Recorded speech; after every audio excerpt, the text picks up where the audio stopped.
Alright, hello, happy Pride Month. I got sick last weekend, but I'm kinda okay now. Like a little bit of a fluey nose, but it's mostly okay, I guess it's normal at this point. But yeah. Let's play this visual novel. The community notes are wrong. It's a visual novel about a bisexual idol who gets into social media turmoil and such, I guess. And it sounds interesting. There's only like a demo so far available, but the rest of the game should be out by the end of the year, I guess. So I'll be finishing this then, I guess, but yeah, let's play it now for the Pride Month. All the game is part of the Power of Pride bundle, which has $1,000 worth of games or something for you can get it for $10. So that's value. I grabbed this from there. So I should have the full version then too. But yeah. Oh yeah, this game will have biphobia in it, I guess, so be careful, I guess. I'm not so touched by biphobia and I don't know that much about it, I know a little bit. But maybe this is a learning experience too, that would be nice. Alright, so let's play, I guess.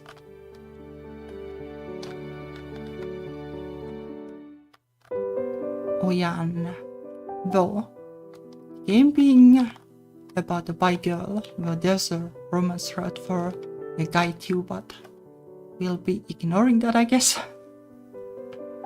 That's how it goes here. Alright. Who knows if the guy is bi too, but I don't really care. Maybe we'll play some BL game too, if I find something interesting from the bundle. But for now, it's mostly Yuri, I guess. But this is Yuri too if you just play the female route, right?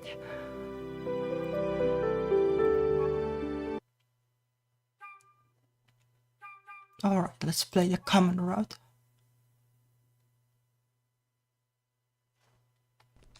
I'm probably too huge, so let me make myself a little smaller.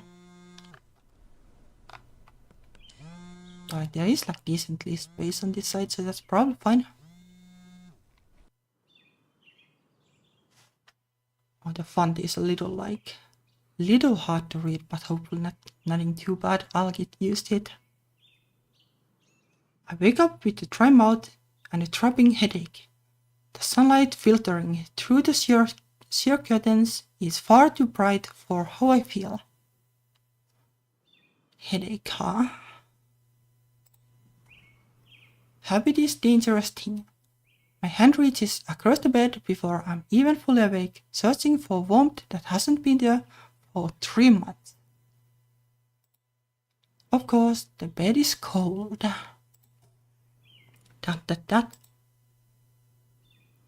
I let out a slow breath, drag my legs over the edge of the bed. My slippers are still in their perfect little place beside the nightstand. I'm not used to them staying there, not since she left. She always kicked them halfway across the room or under the bed when she got up first. On my vanity sits a bottle of top-shelf vodka, the mouth still bearing a faint smudge of lipstick, but that's probably why the headache, I guess. Probably why. Also, let me hydrate right off the bat.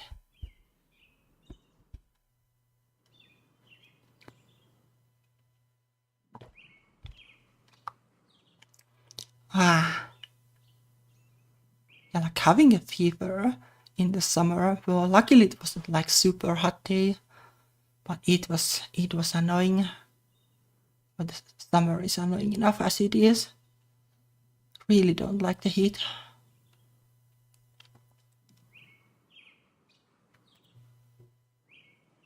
Lipstick stain on a half-empty bottle of vodka. How lyrical. I should put that in a song. I should be working, writing, rehearsing, or at least replying to the 100 unread messages from notable talent. Like I wonder how much overlap being like an artist has with being indie developer. There's probably some of it at least. I guess as an indie developer you could do like collaborate with other developers. So in that sense it could be really same too. I guess it depends. There is the business side probably to both, unless you have a manager or something who takes care of that. No idea how it works in music. But I'm not quite ready yet. Maybe today I'll float around the pool on the inflatable flamingo and wait for the world to end. Oh, pool sounds like rich people things. Well, no idea how it works in the US. Sip some champagne with too much sugar. Try those journaling techniques the therapist I didn't want suggested. But work is coming because TV is on downstairs. I take one more swig of vodka from the bottle before drinking myself downstairs. Probably won't make working easier.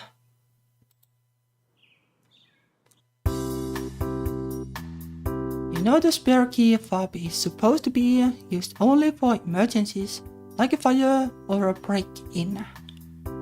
It is like the male romance interest, not that it matters too much to us. I'm about to lose my job, so I do consider it an emergency. TV closed behind my intruder, illuminating his signature deadpan expression. I guess the most value we can get out of this guy is this him if he's not decent. Otherwise, well, it's fine.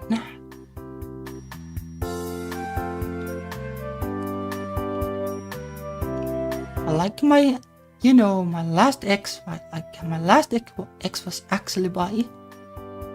And we are still in touch occasionally. And she has been talking about her online dating mishaps. And honestly, I don't know. I have so little faith in men after hearing all that.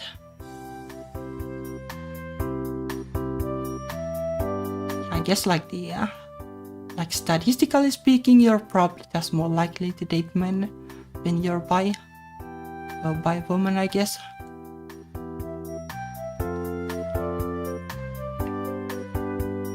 Because, well, probably 80% of men are straight. And then the dating women part, well, that is probably the same kind of struggle as it is for lesbians too. Okay, this guy is a manager though. Well, could be the romance interest still. Who knows? My manager Levi has made himself comfortable in the lounge, one leg tucked under the other like it's his own home, chewing through the last of my artisanal chocolates.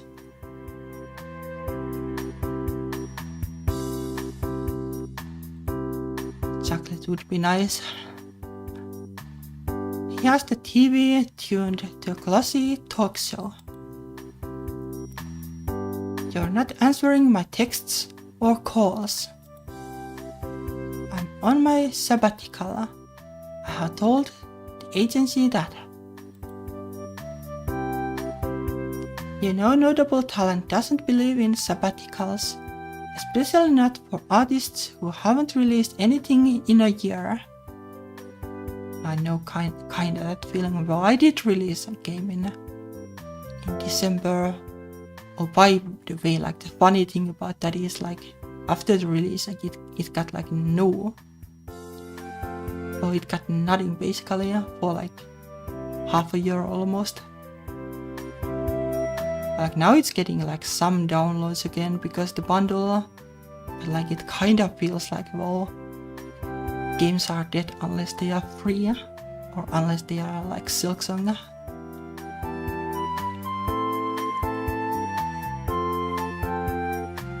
It is just so hard. Well, like I could have done better too in many ways.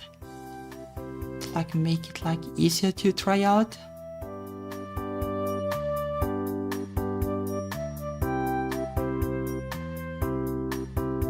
I think like from what I have understood, like bi people are kind of okay with the calling things gay. Not so much like calling them gay, like that's a little bit iffy. But I guess it probably varies from person to person, so I can't like really tell. But like I guess like if it is in good humor, it's probably good.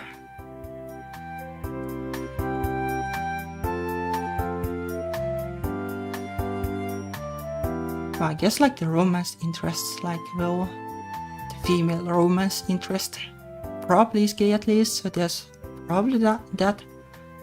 Otherwise there wouldn't be too much drama, I guess. Like I would imagine it is easier for like two bi people to get along. But like for me with the previous ex, like the bi part, like that wasn't a problem at all for me.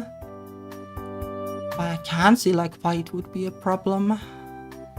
Like if you have like low self-esteem or are insecure or stuff.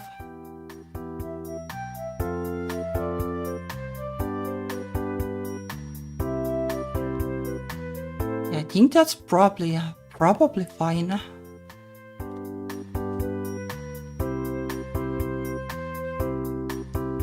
But yeah, probably depends on the circumstances. But I would assume it is kinda okay. Anyway, I'm not getting nowhere, but well, it's probably fine too.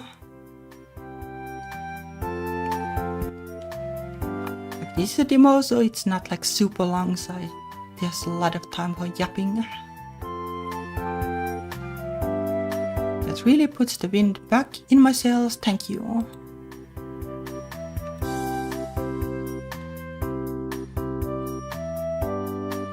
South Park. Not sure if that is too gay, based on that little I have seen. Like I have no idea if there have been any funny sketches about being gay there. Anyway, it's true, your fans are forgetting you. Blake Sings is trending every other day. Blake trends because he does a YouTuber apology every week. I refuse to cry on camera for engagement. Yeah, I wonder like how good publicity that is. Like, from what I understand, like the big YouTubers that actually got in the scandal, like the lost viewers and like subscribers, so there's probably I guess it depends too.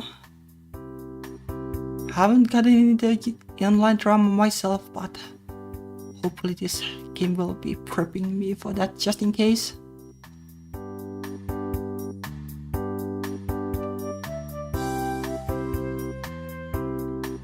I'm from the Europe and like I haven't been watching TV too much. I would recognize the characters by the look, but that's beyond it.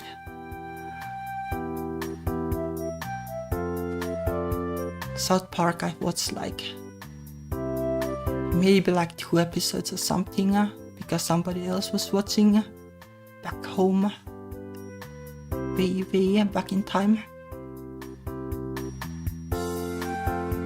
Actually, I have like no idea if it is even like ongoing, but probably it is. I don't see why not. Oh well. Jerry's already got merch lines.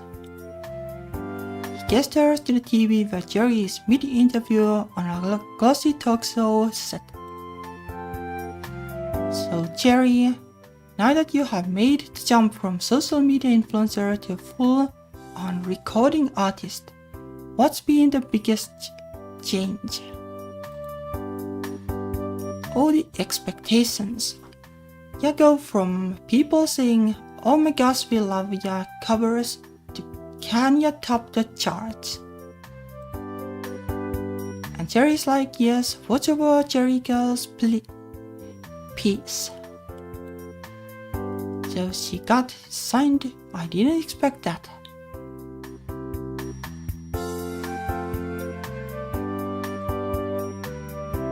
I don't need to be a Jerry. I have enough money to last me 20 years. But that would be nice. I basically did like one full week of side jobs.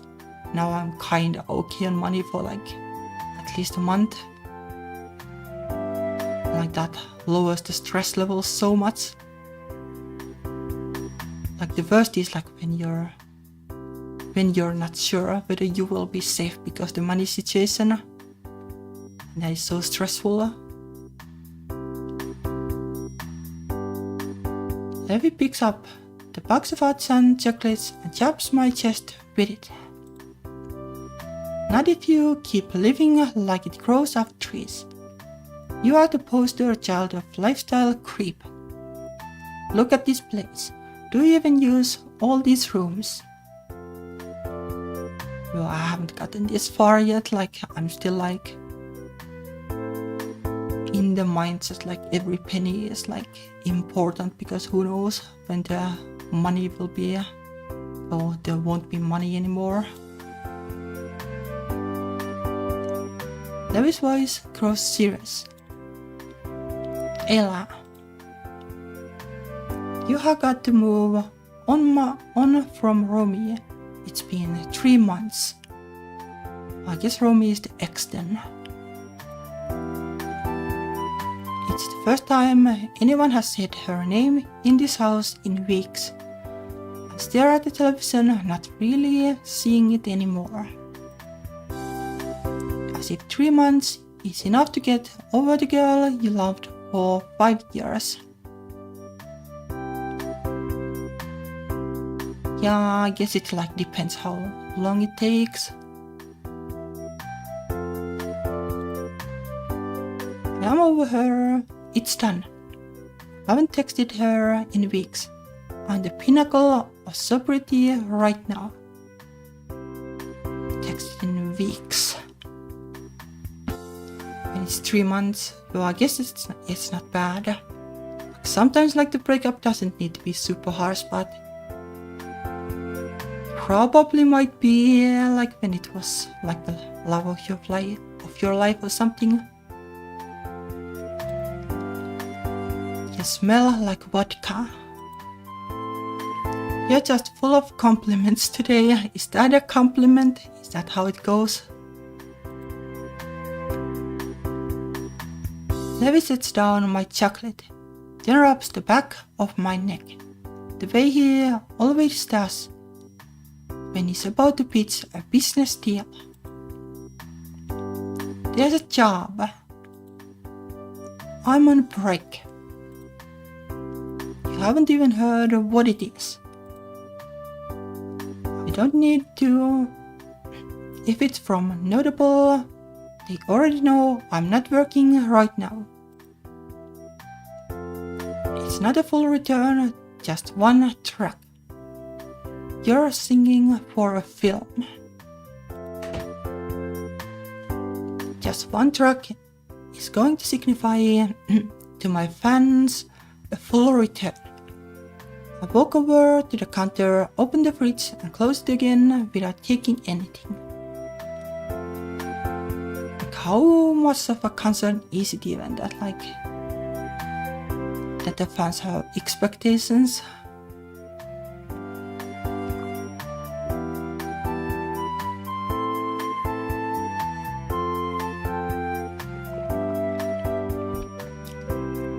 Well, like has like the Silk Song, like drama desensitized me to that.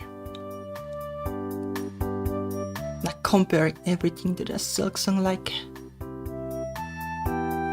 them being silent for years and stuff. Like in that light, like this doesn't sound like much. But like what is full return anyway, for an artist? What kind of film? It's called Poinsettia, Indie Sapphic coming-of-age movie. Like that. Can be okay or like, well, that's probably part of the like issue the main character has in this game. From like the setting at least. Like people thinking that she's a lesbian but she's bi actually. Cast Asians for those now. You're not acting in it. It's just your voice. Opening track, maybe the credits too. Another her song type of gig. If it turns into one, you'd get paid for it this time. I snort half in laughter and half in disbelief. Levy's expression softens. It's filming in Belmont.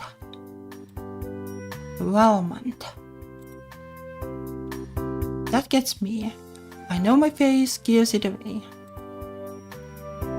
You still like it there? That. That good salt bread last time I was there. Can't really get it here. They don't make it right. I see that perked your interest. I shoot him a pointed look. Let me guess, the movie is about two girls in high school who fall in love over guitar lessons and bike rides through suburbia.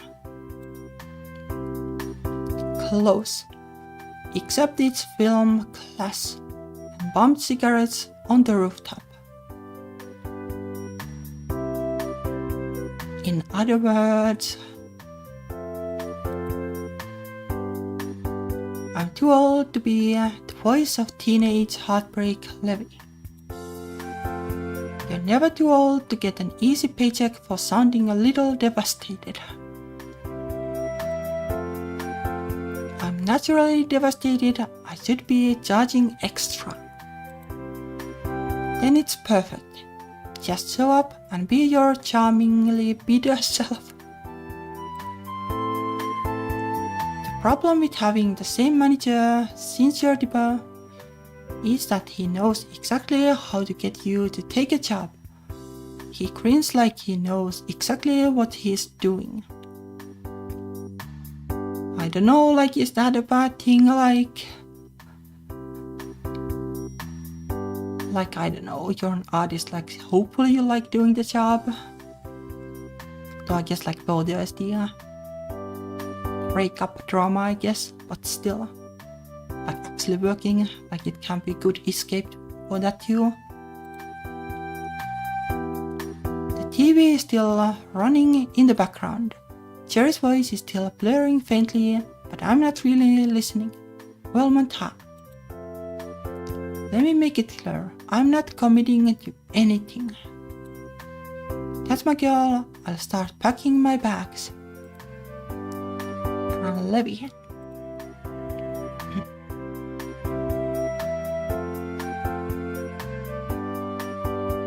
How much of a difference would this make anyway?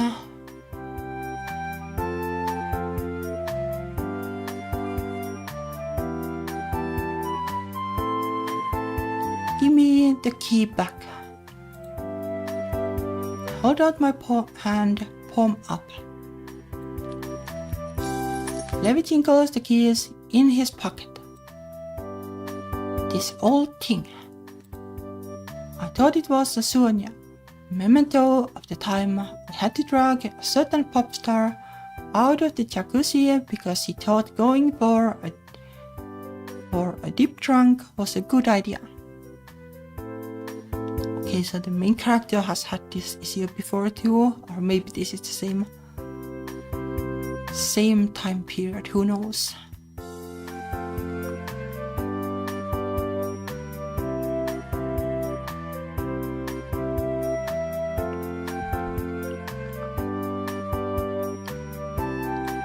Wow. It's a liability. You're one announced visit away from seeing things you can't unsee. Or like, he flashes a brilliant, high-bodied smile, the one he uses to charm journalists and placate angry producers. It's perfect, but it doesn't even come close to reaching his eyes. Tell you what, I'll keep it for the trip. I don't know, like it's a little shady though, like having a key to somebody's apartment without a permission. Think of it as a safety net. Once we are back and you have shown me you aren't planning on vanishing into the woods, we'll talk about liability again.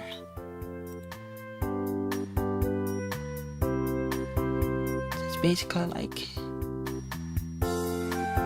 we're blackmailing the main character to do work, I guess, in this case. He pats his pocket where the keys are tucked away and disappears out the door.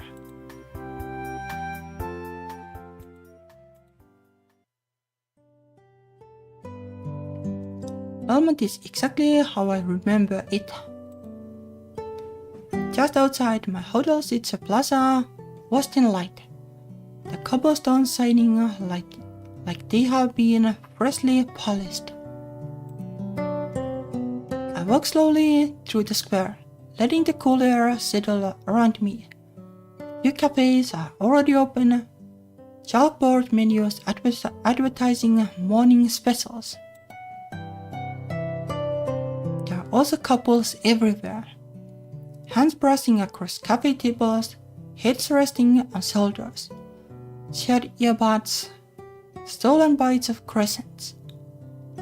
Even the pigeons seem to be arriving in pairs. I allow myself exactly 3 seconds to picture me and me on that green bench near the fountain, her hand playing with my hair, before I push the image out of my mind. I'm not quite famous enough to be stopped on the street, but I slip on my sunglasses anyway. Well, that's a look, I guess, but it is summer, so there's an excuse. A few heads turn as I walk past the cafe terrace, but it's hard to tell if it's me they are looking at or the sun catching off my glasses. Keep moving, Ella. There's a cafe that sells salt bread, tucked under the blue awning with hand-painted lettering. The smell of roasted crust, salt butter, and herbs make my mouth water.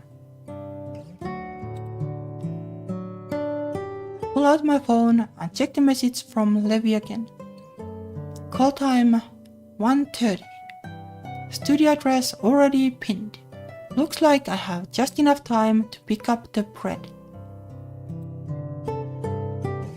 The guy behind the counter greets each customer like they have been coming here for years. Even the tourists, his tall, sleeves rolled up to the elbow and somewhat pleasant looking. His name tag reads J. Have a good day, Margaret. last customer leaves and I step up to the counter. One salt bread with cream.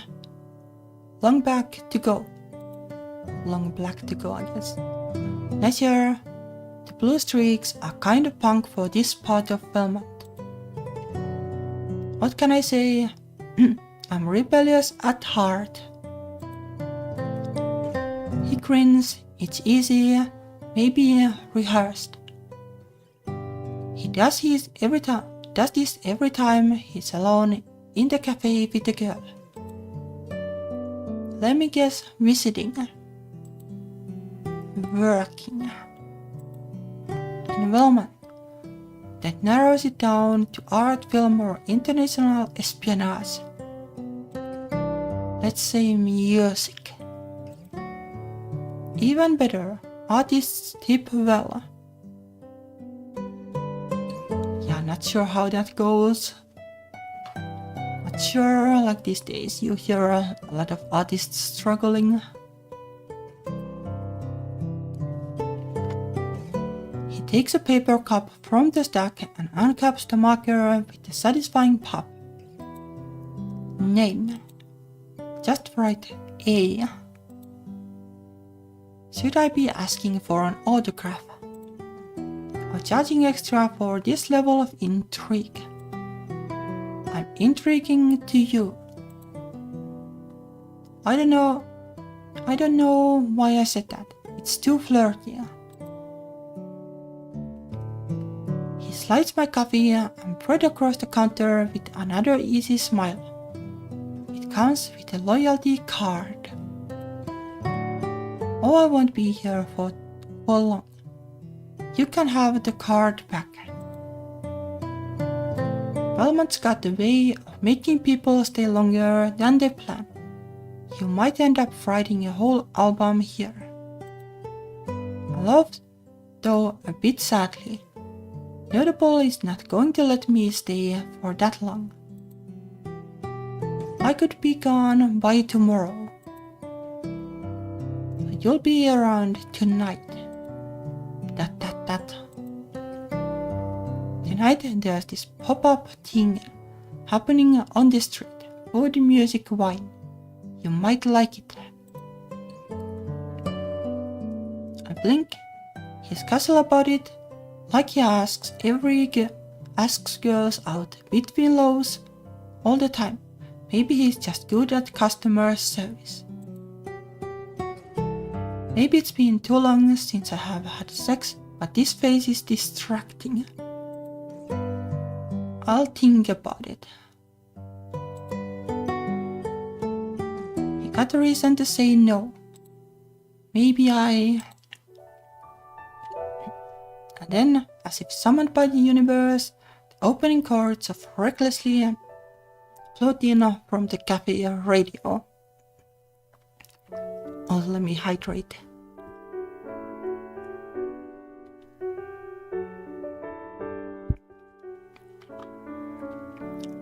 Wow. I know those chords better than my own heartbeat. Piano reverb. Then my voice, younger, raver. The first line spills out like it's been waiting to find me here. This one comes on all the time. Tourists love it, especially the girls. I'm so used to hearing it come on the radio at home, but I didn't expect it in Belmont. It's the first time I have heard the song since the breakup. You're a fan? Or is it one of those songs that played so much it just haunts you? Haunts me, yeah. That's a good way to put it. Take a quick, sharp sip of the coffee. It burns, but I welcome the distraction. I can't look at him while Romy's favorite bridge starts to build. A lot of people love her, the singer. They say she is the voice of a generation. At that moment, my phone buzzes with a text from Levi. Where you need to be at the studio in 10. I give Jay an apologetic smile. I kinda go. Jay nods, calling for the next customer, but not before shooting me one last smile. Recklessly was the first song I ever wrote that mattered. 5 years ago, 20-year-old Ella was holed up in a rented room with a keyboard stuck on middle C and a bottle of cheap wine. Romy had left a scarf behind. I couldn't stop replaying the last thing she said to me. The whole song came out in one night. I sent her the demo at 3 a.m. Then cried until the sun came up. And then it caught fire. A queer playlist picked it up. People started sharing it with captions like, "This is what heartbreak sounds like."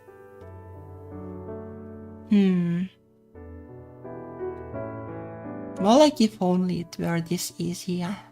In reality, I got the feeling that in reality, well, for one, it is really hard to capture the queer audience and get them to talk about what you do. It could also be that I suck too much still. Or maybe music is different.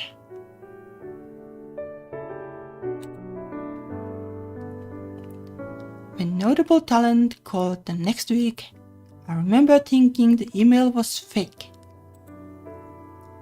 I remember them calling it authentic, raw, a perfect debut. What they really meant was marketable, but the amateur I was didn't know it then and didn't care. Suddenly I was a rising star.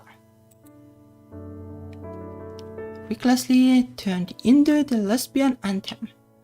It was in queer proposal videos, fan edits, and short form content. People walked down the aisle to it, cried in traffic to it. If you want to indirectly ask if a girl is a lesbian, you ask, "Do you listen to Recklessly?" I push the memory back down where it belongs and focus on the weight of the bread in my hand, still warm. And honestly, I'm bloody proud of it. I didn't plan for it to happen, but it did. That song cracked open a whole career for me. It made me someone. It made me Ella Salas. It made me Ella Salas the lesbian icon. Well, that's unfortunate though for when you're bi, I guess. I'm bisexual, but that part never made it into the press kit. It still hasn't. Yeah, I guess I can see why people would be upset for this, but it's still when this spills out, but it's still nonsense in my mind.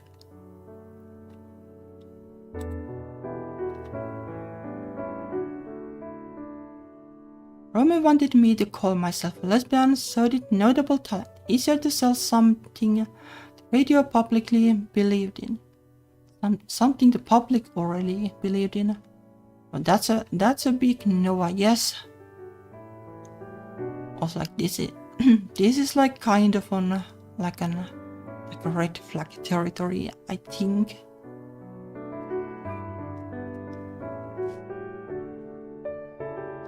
But isn't something you should be doing try to get somebody adopt an identity?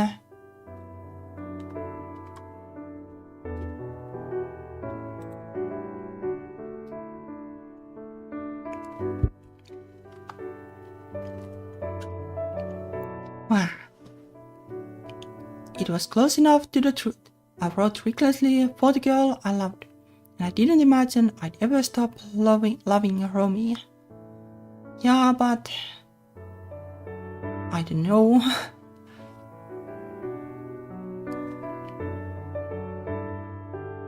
And I guess it is like difficult still, but I think it would probably be fine to come out as bi like right away. I don't think like most queer people would be upset, at least. Even though it's complicated. Salt bread, then work. I walk into the sunlight, the song is still playing in my head. When I arrive at the location, a few crew members are outside, drinking coffee, smoking and fiddling with the gear. Someone's got a dog on set. It wags its tail at me as I walk past. Inside, it smells of hot lights and metal. I slip off my sunglasses. I haven't recorded in months. Haven't even wanted to. But standing here, surrounded by quiet bustle and set chatter, I feel it again. It's in my throat, the flutter behind my ribs. I missed it. Jackson assistant, you're Ayla, right? You're just in time. She definitely knows who I am, and I'm definitely late.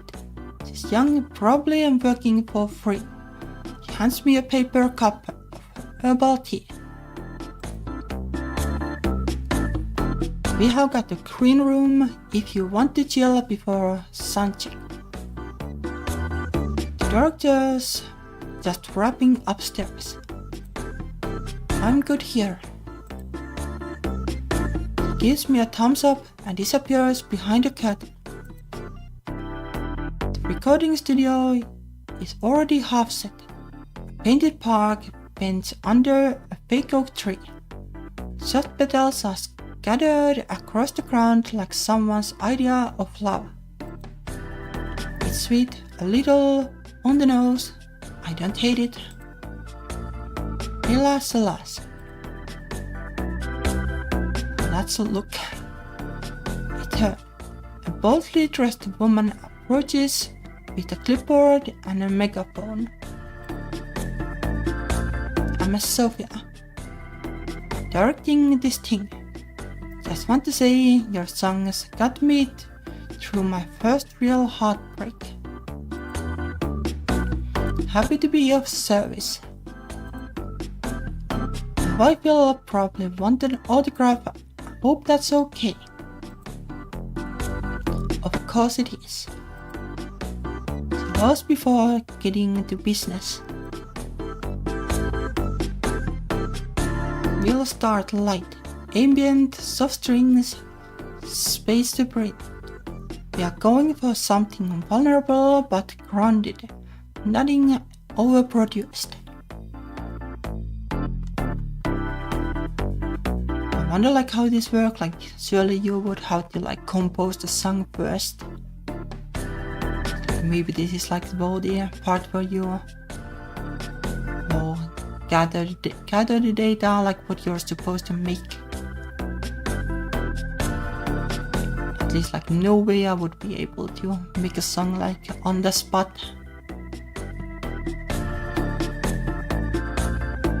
Sometimes it just happens, like sometimes it takes like a couple of hours and you got something going. But sometimes it is a huge struggle. Probably because of inexperience though. You're like somebody like Beethoven or somebody like that would have no problems coming up with something on the spot. An assistant passes me a folded lyric sheet. Okay, so they have the lyrics then. Maybe they have the whole song, so we are just practicing it then.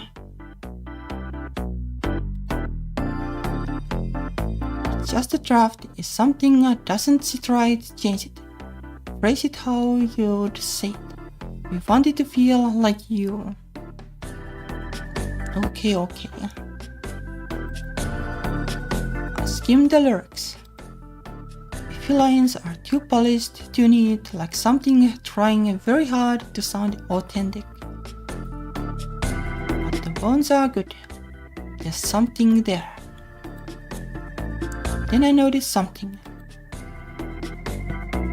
I thought I was doing both the opening theme and end credits. Oh, there's been a change of plans. The door in front of me swings open. Ella.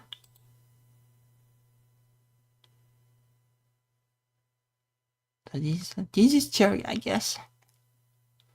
I'm standing face to face with one and only Cherry Rose.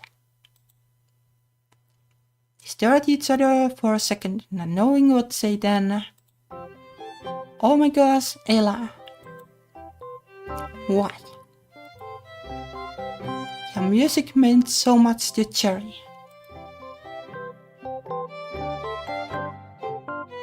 She throws her arms out like I'm an old friend she hasn't seen in years. Okay, sorry, Cherry knows she's being that girl, but... She cups her hand to her mouth, her voice dropping into a whisper.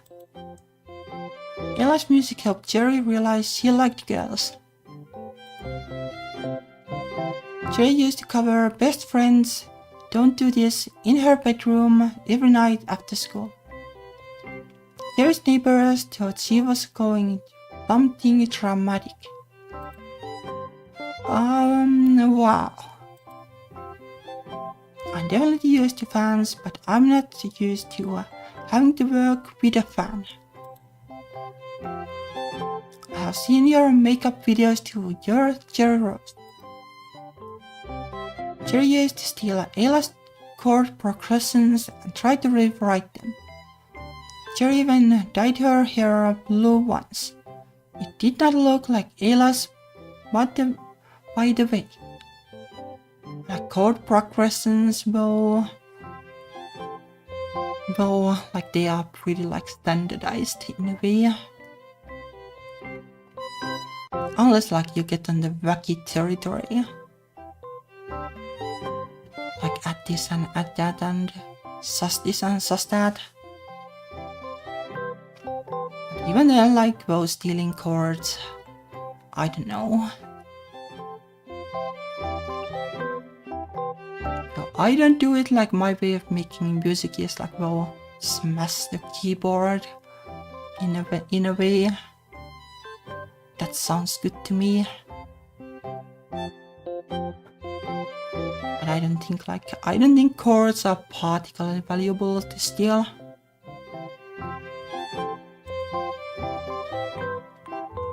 Because this is so embarrassing. Cherry swore she'd be normal. I'm not used to this tone from her. Cherry's the 20-year-old yellow influencer with viral makeup and fashion tutorials and exactly one platinum single. Unlike me, her fame was a slow climb, self-earned social media following. So unlike me, she appeals to her fanbase, but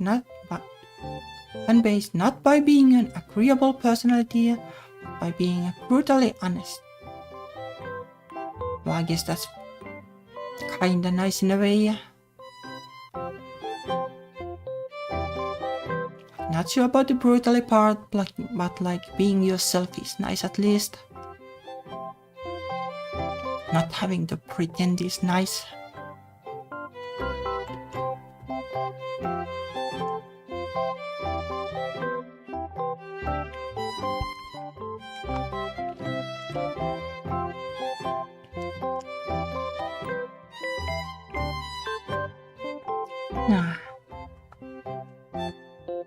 Every single post on her Chopper account starts with either a hot take or is Jerry the only one who thinks?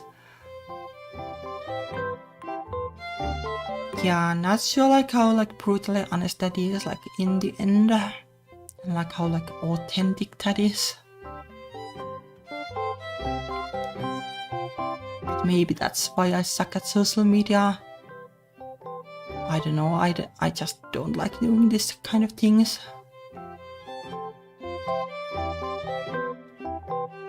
And right now, she looks like she's genuinely trying to not explode with excitement.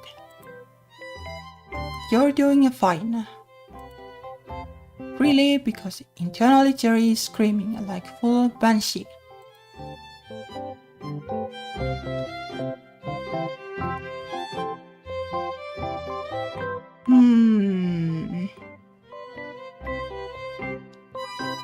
Probably this is fine.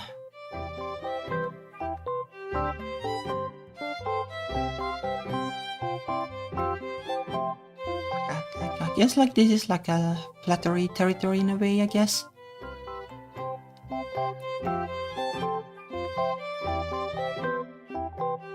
But I would like to do this kind of thing, I guess.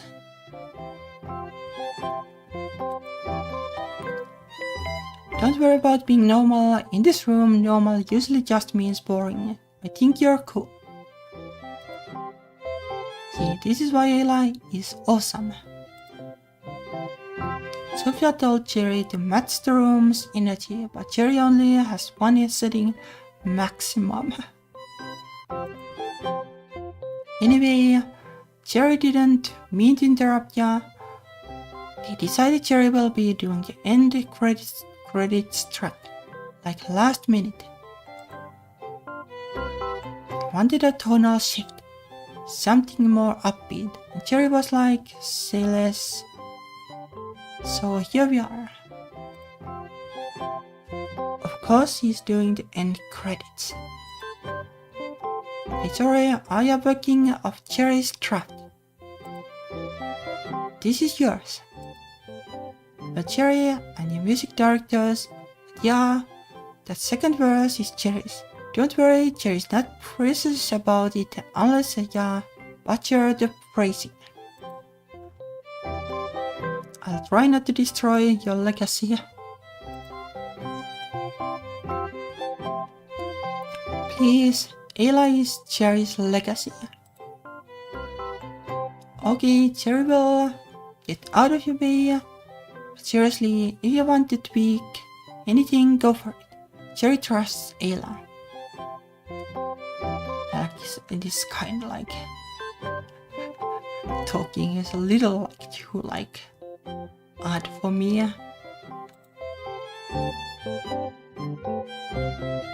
I'm like a little bit iffy about her personality, but we'll see. She starts toward the door, then pauses with her hand on the frame and looks back at me, suddenly softer. It's really good to finally meet you. You too. Well, like that's a good tone at least. The booth is smaller than I expected. All glass and foam panels. The mic suspended like it's waiting for me. There's a stool in the corner I won't use. I never sit when I sing. Hello, nice to see you. I step inside and the door clicks shut behind me. The outside world dulls instantly.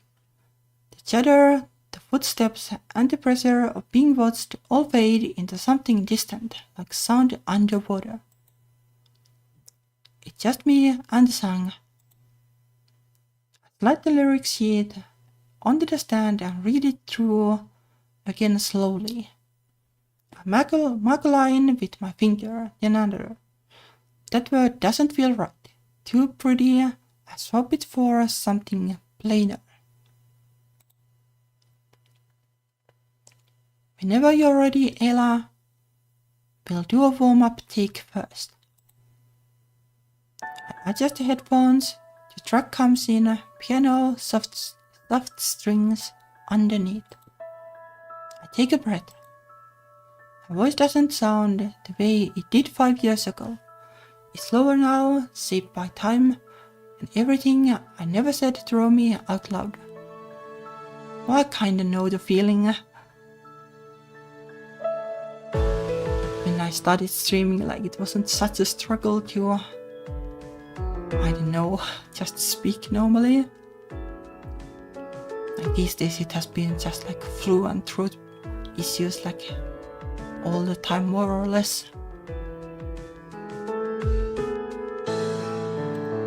Oh well. I don't reach for the notes anymore. Let them come to me. As I start to sing, I picture the girl in the film. The longing, the heartbreak of wanting to be seen, and the simple, terrifying desire to be loved. Sing through the verse once, feeling out the shape of it, then again leaning into it. Stop halfway through the chorus and lift a hand. Give me that again from the top. Do as I say. This time I let the notes sit longer. I don't rush the silence between lines. I let it take just enough. The words fall into place, like they have been sitting in my chest for too long, waiting for permission.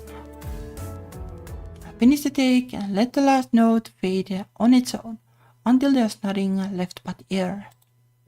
Silence. That. Yeah, okay, that was good. Through the glass, I see Sophia give a proud nod.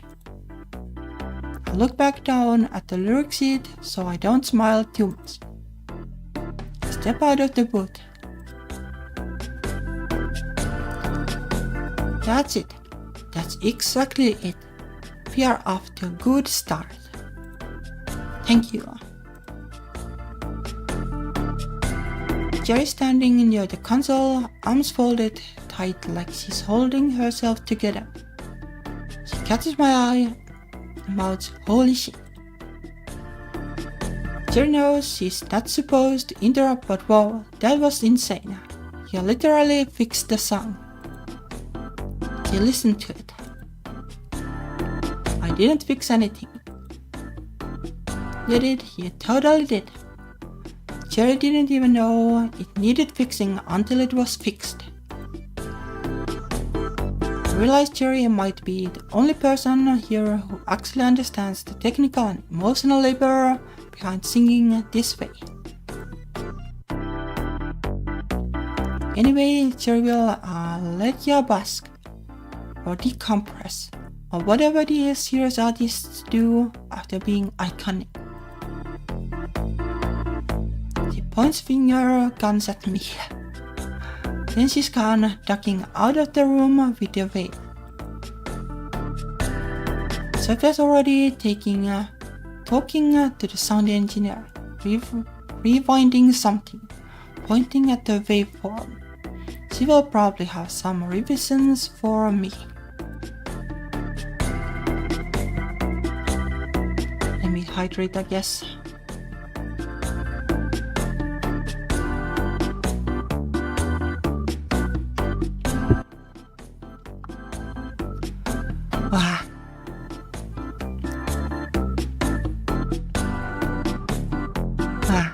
When I finally go on a break, the studio feels quieter than before.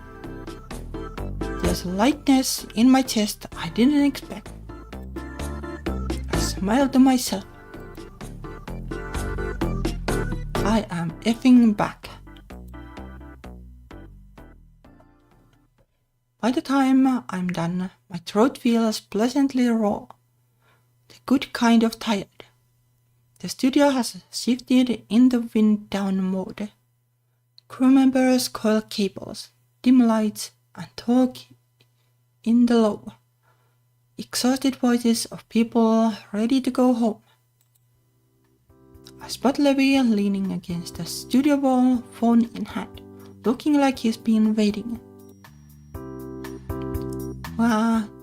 You got on Jerry's good side. I can hardly believe it myself. Well, maybe the raw personality is actually just like an internet persona. At least I hope people do it and it's not like them just being like annoying for real. I'm not sure if annoying is the word, like confrontative or something like that. That's social media, I guess.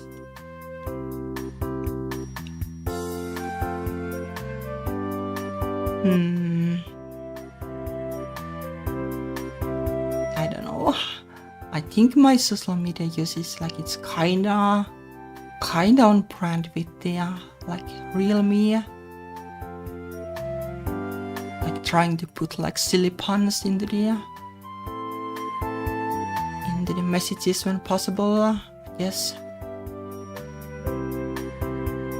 And trying to not sound too dramatic unless there's like a big reason. But I should use social media more, I guess. That's the main problem. Though even that is like in brand with the real me, like it's not like I socialize too much in real life either.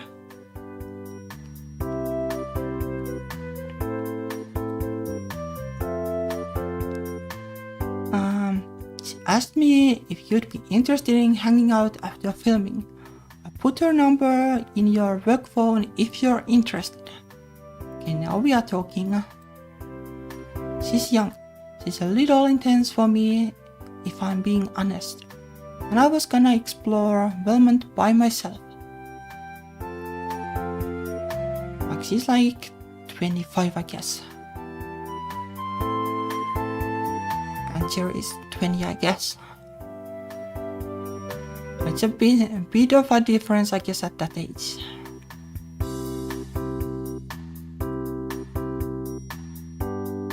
Get yourself bread. I did. I was gonna eat it now. I guess there's still like the whole drama about the press finding out about her being bi too. That hasn't happened yet. But that probably needs to happen. Oh, I thought this was for me. He lifts the brown paper bag. And the reason I came here. But that's mine. Give it back. I reach for it, raises it effortlessly out of reach. You're giving me orders now, I'm your manager. I don't know, like she's like the male romance interest, but he honestly doesn't feel like a nice person to me.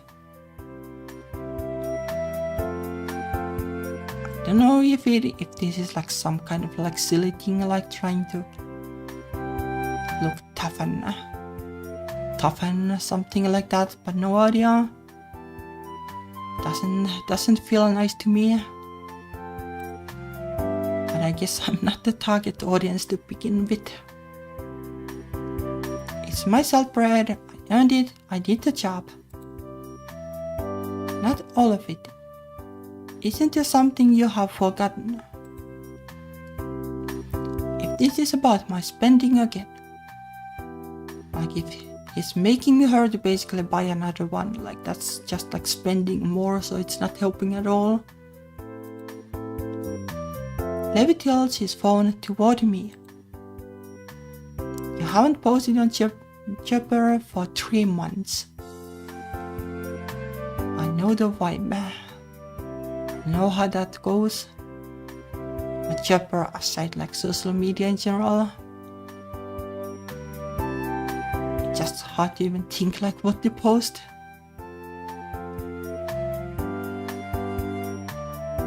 I was on my sabbatical. And now you're back. They want you posting at least twice a day from now on. Twice a day? Oh yeah, I remember like there being like back in when I was starting as an indie developer. Remember there being like I was reading like how much you would need to use social media And like this was like pretty common advice, I guess. You need to post twice a day or something like that. I don't know, it's so much and it feels kinda pointless.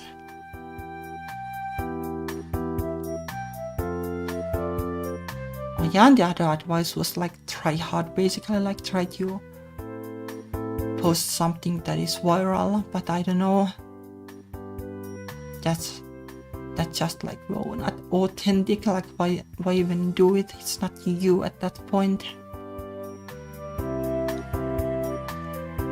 But maybe I'm just too old for social media. Don't look at me like that, I didn't make the spreadsheet. Twice a day, what do they want? Behind the scenes crumbs. Archie shot of my coffee. A caption about how grateful I am to be here. Yeah, like you can do like each of these like a couple of times, but then like it will be over. Like what can you do after that? Like even like my posts about like just like how I feel like doing development, like even that's like, I don't know, it's so samey even on that level. It's just like, what do you post in the end? Probably hot takes, but I'm not doing that. Preferably all three. He shrugs. Everyone your age lives on social media. The exec said, it's the only way to stay relevant. And look, it's also a chance for us to control the narrative a little. I knew it. I should have faked my own death. Be grateful they are not making you do a short form video. Yeah, I should be making videos too, but that has also been a struggle. This game is feeling way too real for comfort.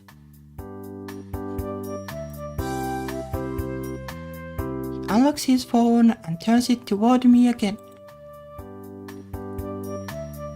They have rolled out something new. It's called Q. It's a post scheduler. All you have to do is queue some posts in the morning and carry on with your day. Like this is like nice on some level, but even then, like what do you post?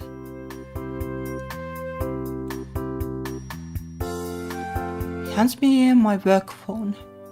Q sits neatly along the bottom row of apps freshly installed. I open it. 3 drafted posts wait inside it. You can think of it as assisted authenticity. How dystopic. Why can't Notable just post for me? It's actually a compliance thing. The ethics committee decided that agencies shouldn't function as complete mouthpieces for their talent. But that's good at least, I guess. We have an ethics committee. He leans back against the counter. Recently, an artist claimed her agency posted something political in her name without her approval. She sued the company for reputation damage. Said it wasn't what she believed in. Yeah, I could see this happening, I guess. Did she win? I would imagine like it would be plausible to win.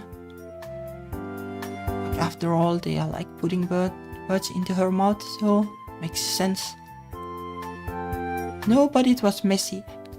There were depositions, internal emails leaked, sponsors got spooked. It looked like her agency was puppeteering her. I guess it also like depends on like the contract. But if the contract says that they can't do it, then you probably can't win it, I guess. So now they have built a system where technically you are the one pressing confirm. always be 3 drafts sitting in here. You can tweak them or write your own, but I know you're not going to. But if something goes live, it's because you approved it. Do we actually do this? Is this a mechanic? It protects the company from being accused of scripting you. And it protects you from claiming you didn't know what went out. Right. So basically, I'm approving whatever Notable wants me to say every day. And if it backfires, it's my fault. Yeah, but like that's social media, I guess. Like you can just like not approve them, I guess.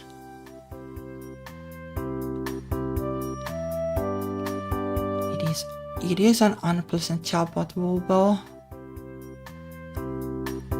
still better than like, I don't know, something even more dystopian like AI writing your social media. More or less. His voice softens just slightly. Your choices do matter, Ella. Different posts land differently with fans. And now that you're working again, eyes are on you again. I sigh. Just choose 2 posts to queue. Then you can have your salt bread. Okay, I guess it is a mechanic actually.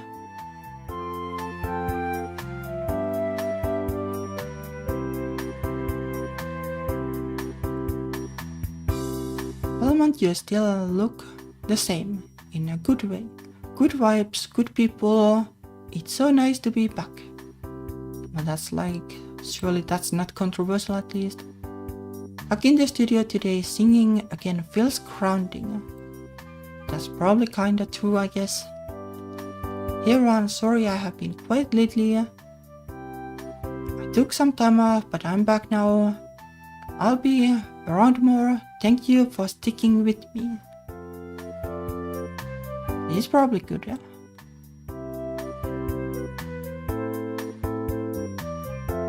It is probably it, and then this one.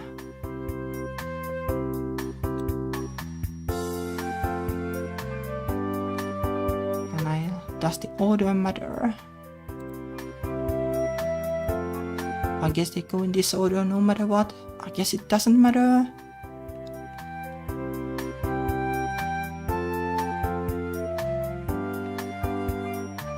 But this is probably the tutorial, like no way, like it matters here.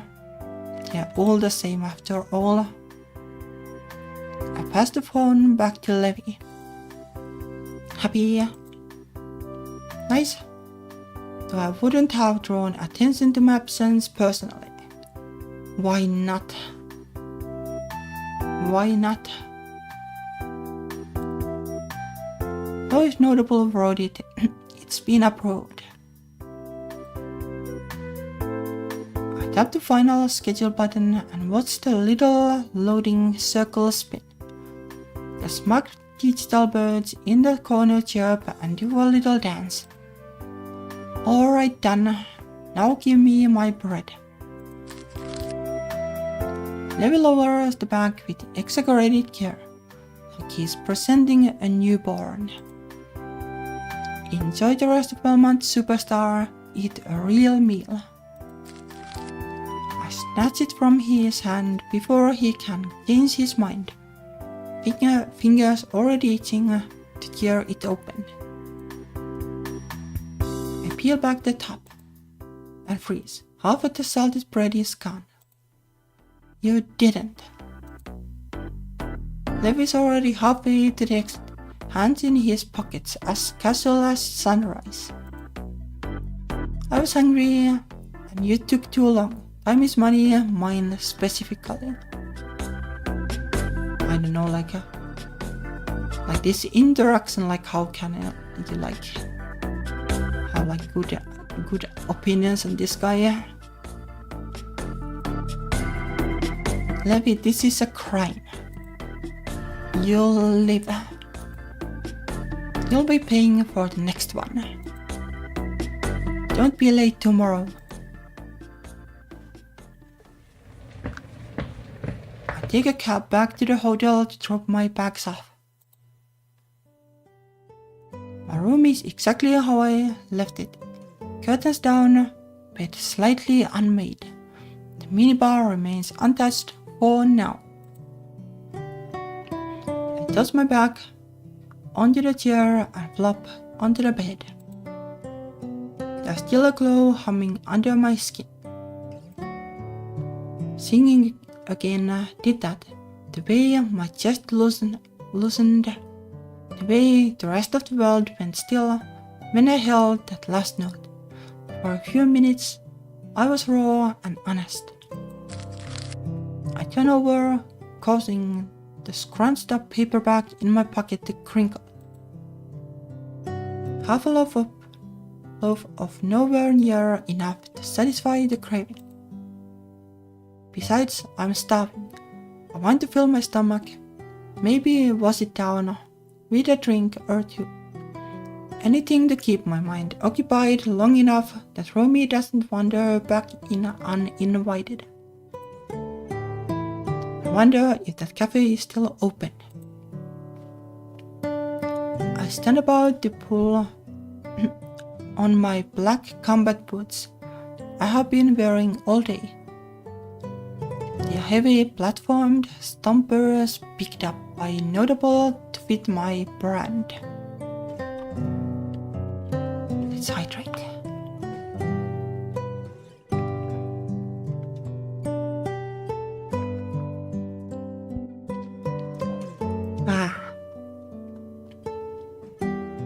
Yeah, the mild flu like it's still.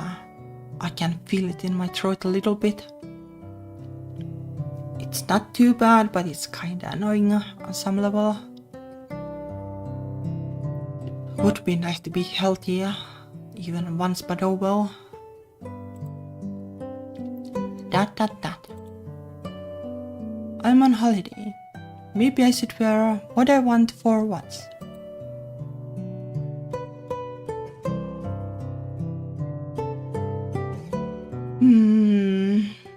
But does it even make a difference?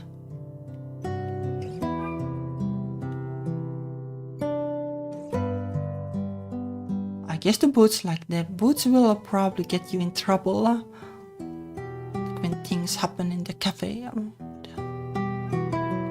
We want that anyway, I guess.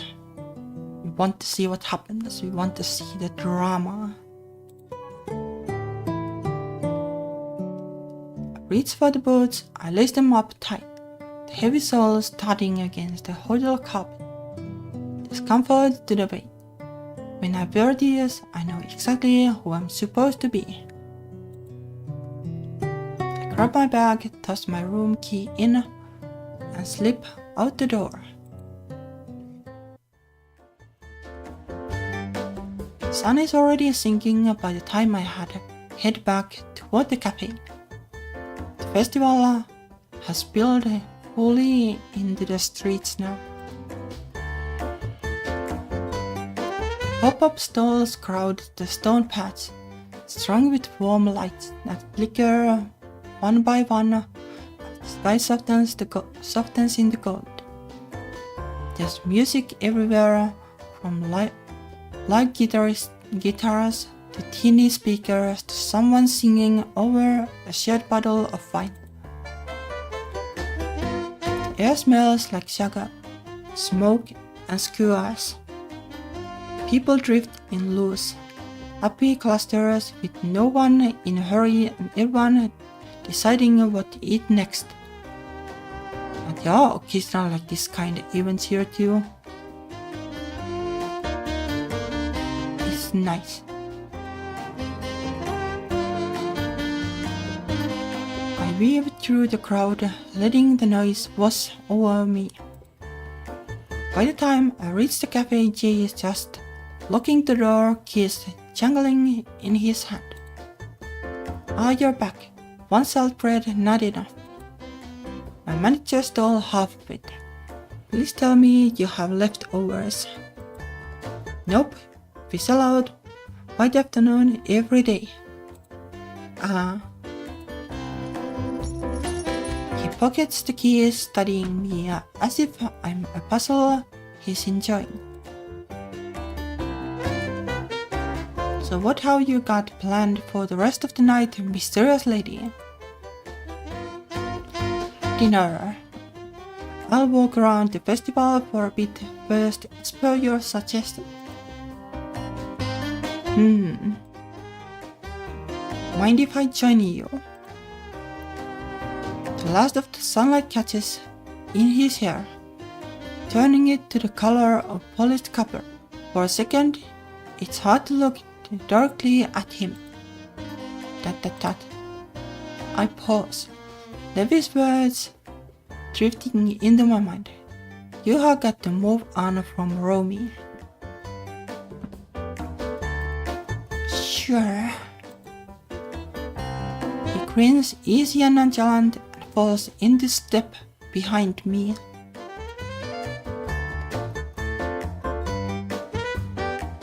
I guess like in general, like in dating sense, like this probably like a welcome event, because well, it's low committal in the end. Like if you're into the other person, like sure, why not? At this point, the festival winds around the old town center like a loose necklace. Beats of sound and light strung between food carts and makeshift stages. He walks side by side, close enough that our arms brush now and then when the crowd squeezes in too tight. Jay points things out as we pass. That one's grilled peaches on the sourdough with rosemary honey. Dangerous combo. You'll dream about it for weeks. Yes, there's the woman flipping something golden in oil. That's fried polenta stuffed with garlic mushrooms. Technically a breakfast food, but it's a local favorite. What is polenta? The other ones I know. Garlic and mushrooms would be good. I nod along until he points to a row of glazed meats on a rotating grill. The skewers look like little cubes of sunshine on sticks. I should mention I'm vegetarian. That's not a problem here. He scans the stalls, eyes narrowing like he's searching for something specific, then brightens. Come this way. He leads me across the street to a smaller stand tucked between a wine tent and a candle cellar. Air smells like cheese and something herbaceous. Fried cheese skewers. You have to try them. Well, I guess it is like vegetarian in terms of what vegetarian means, but it has nothing to do with vegetables, so well, you're more of a foodie than I thought. I'm a professional.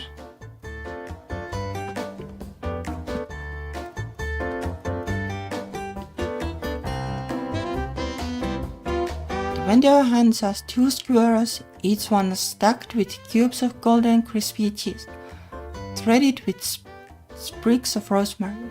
The paper trays are already showing grease stains. Yeah, not like vegetable exactly. Reach for my wallet, but Jay's already tapping his card to the machine. You didn't have to do that, I can pay for myself. It's my apology for running out of salt bread. I glance at him, then back at the cheese in my hands. Part of me thinks it's unfair that he pays.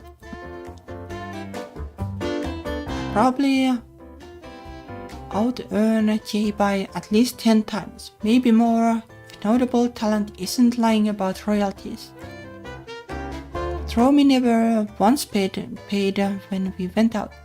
Not for dinner, not for coffee, not for the stupid late night dumplings. She always insisted are a good idea. I ended up covering everything every time. Now that's not exactly great, I guess.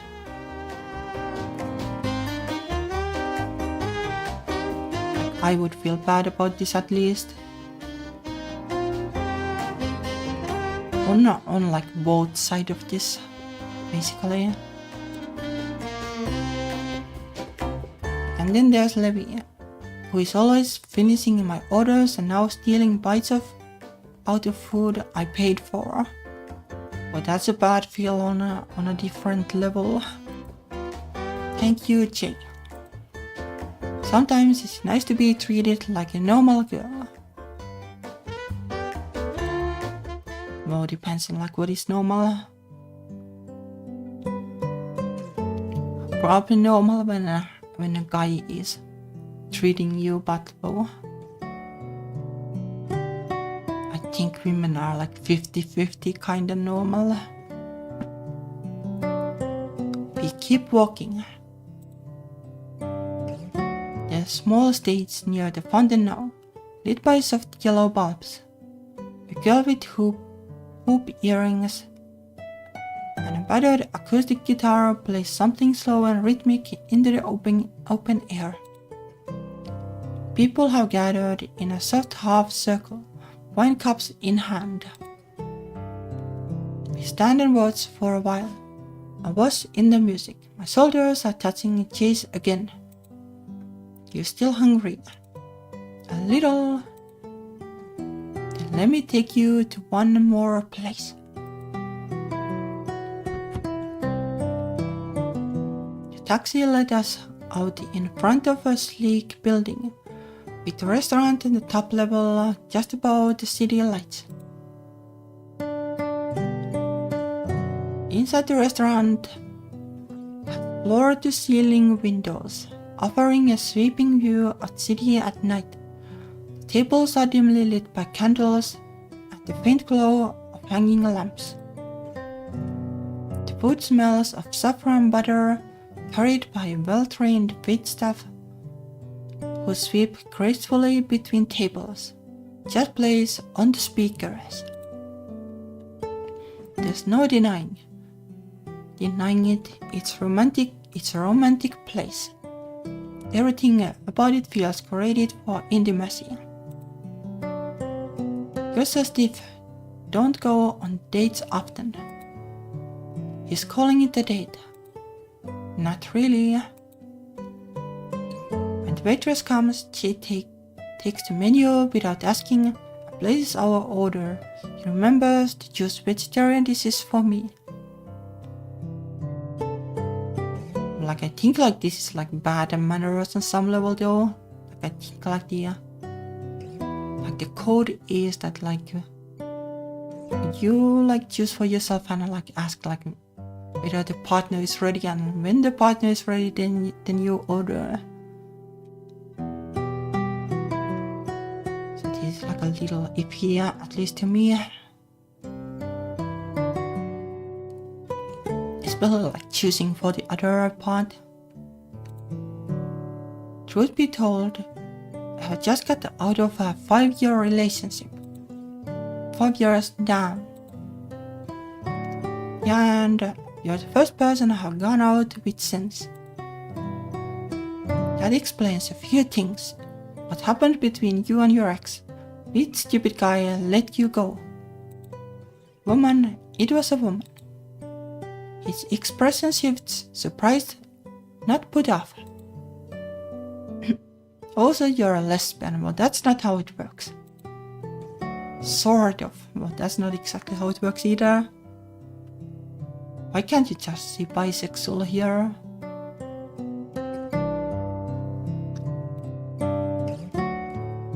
The words catch in my throat just for a second.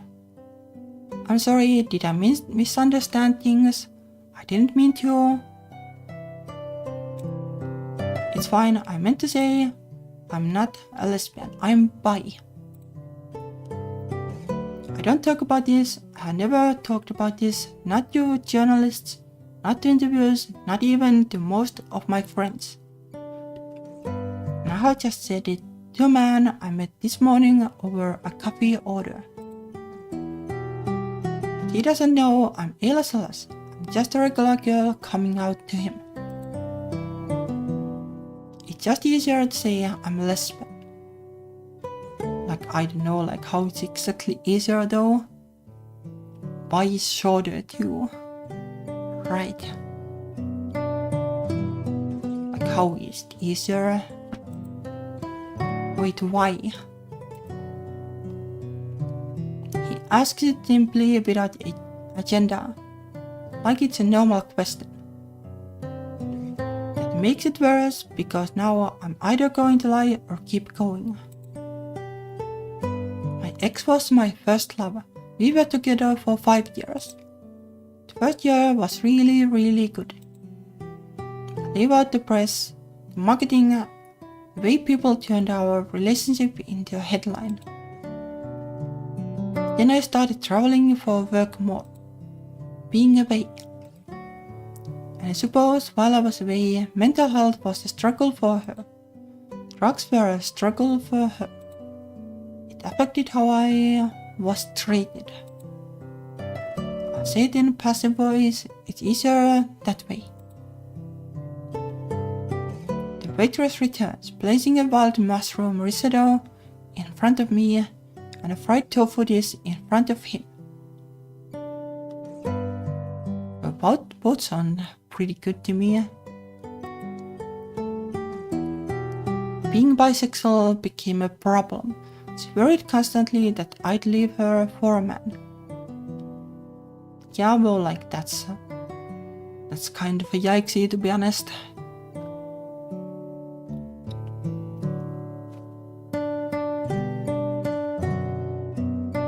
I can see like this happening like when you're like insecure, but even then like the for a man part is like it's like kinda pointless in the end.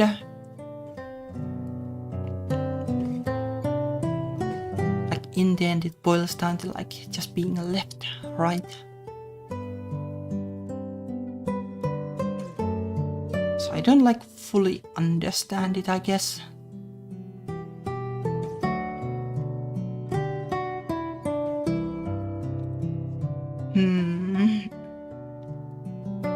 Eventually, she started asking me to identify as a lesbian.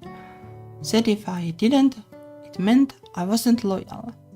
Well, I don't know, like this is like a breakup territory stuff, like in my mind, really. Like,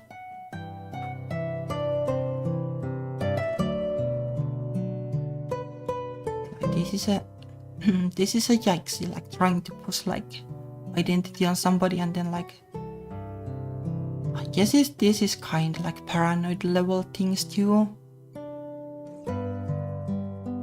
I guess it is difficult in a longer relationship, but still, it is something that you would need to talk about for sure, like this kind of thing can't continue for sure. I pushed the risotto around my plate, watching the cheese melt slowly into the rice. She was the one who cheated in the end. Yikes. Like this kind of behavior, I just don't like understand. Like what is even the purpose? Like if you want to like end the relationship, why not just like do it?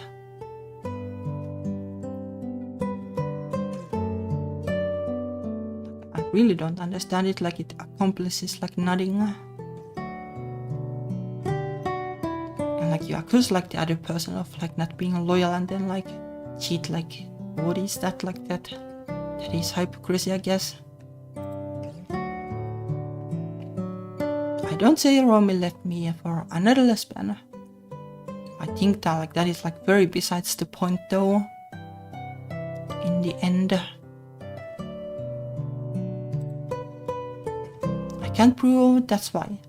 but it felt like it. It wasn't enough that I loved her. It only mattered if I could never love anyone else. Yeah, but this isn't like a matter of like being like lesbian or not really. And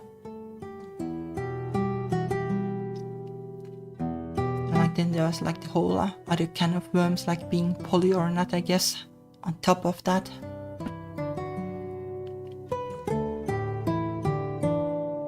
I guess like poly and non-poly people, they just won't mix easily, so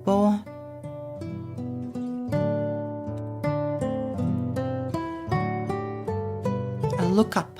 Jay is watching me carefully, his fork set down. He's giving me his full attention, which is somehow the most exposing thing that's happened all evening. I just handed a stranger things I'm not supposed to say on record.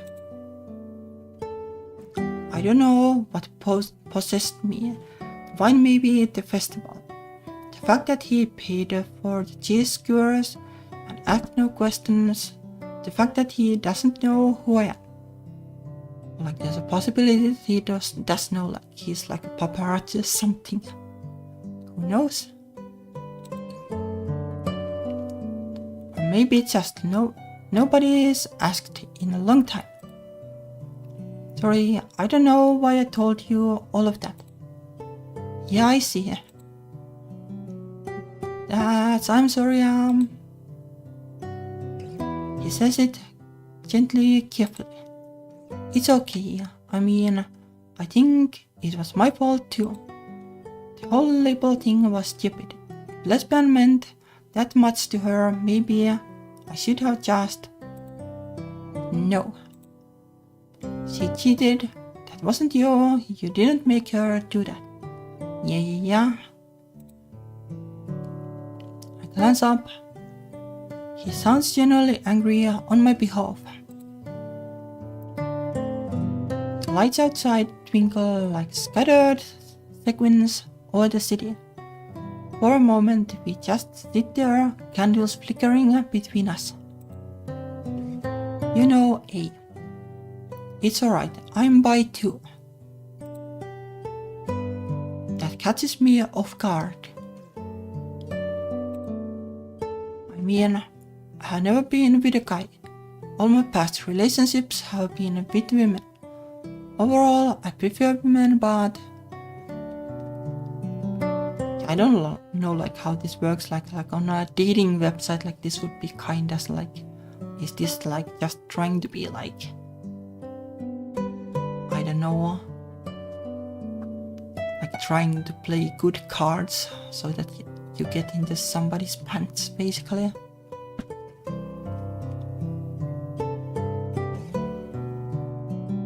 Attraction is still there. Yeah, pretty much. There are guys I have been into. I don't do online dating though. It's hard finding other guys who like guys in the wild, you know. Yeah, I guess probably the same as finding women who are into women. Besides, I want kids someday, so dating a guy feels less likely. Yeah, that's probably going to be harder, sadly. Like from what I have heard, like adoption is really difficult. For a second, I don't know what to say, then I smile. So it wouldn't have worked out between us anyway. You don't want kids.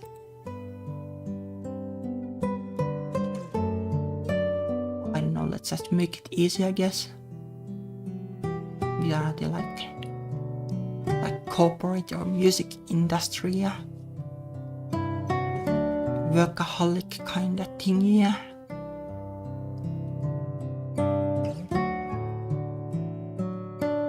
I don't think kids are on the table for me.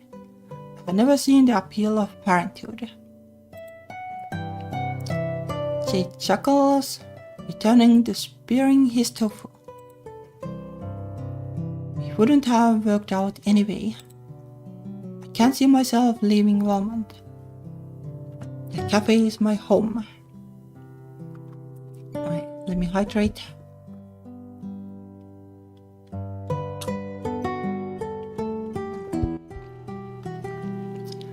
Wow. This is actually longer than I thought. We haven't even gotten to the romance route, so maybe we'll be playing this tomorrow too.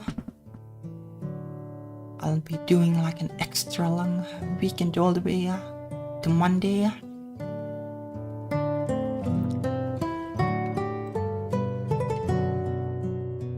We eat the rest of our meal slowly. Our earlier tension diffused into something easier. I could be tempted to come visit you again. Just make sure you leave some salt bread for me. The conversation softens.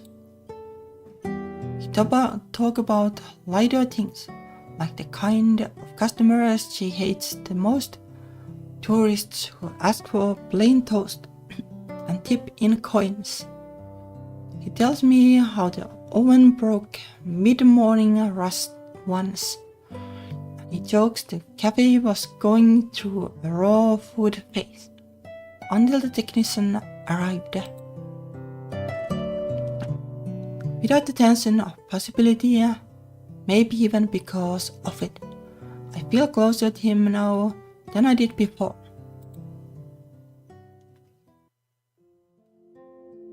Jay walks me back through the quieting streets of Vermont.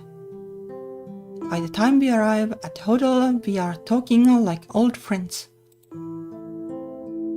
We slow our pace when we reach the entrance.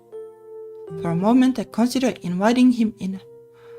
The thought of warm skin, borrowed comfort, and the airplane food intimacy of a one-night stand rises instinctively. But I don't. After everything I spilled at the dinner table, sex is the wrong kind of intimacy. A shortcut to something I don't actually want. I turn toward him to say goodnight. He stepped forward, his hand brushing my cheek, and the kiss is tentative. A brief touch, nothing more. My first kiss since Romy. And then I hear it. A faint click in the distance. The kind of sound you don't notice unless you're used to flinching at it. A camera shutter. Jay. I have never kissed a celebrity before. I freeze, pulling back just enough to look at him. You know who I am. You mentioned her name at the restaurant. Romy, I looked you up when you were in the bathroom. Ayla Salas. There's a little glint in his eyes, as though he is amused he figured it out. Let out a rough breath, half a laugh. Yeah, that's me. He gives me the same easy grin from the cafe, like none of this changes anything. Let me know if you're ever in Belmont again. Let me know if you ever sleep with a guy. We both laugh, but then we hug one last time. Then he turns to go, hands in his pockets, fading back into the stillness of the street. I watch him walk away before stepping through the glass doors of the hotel. Goodbye, Jay. I guess good morning, trouble.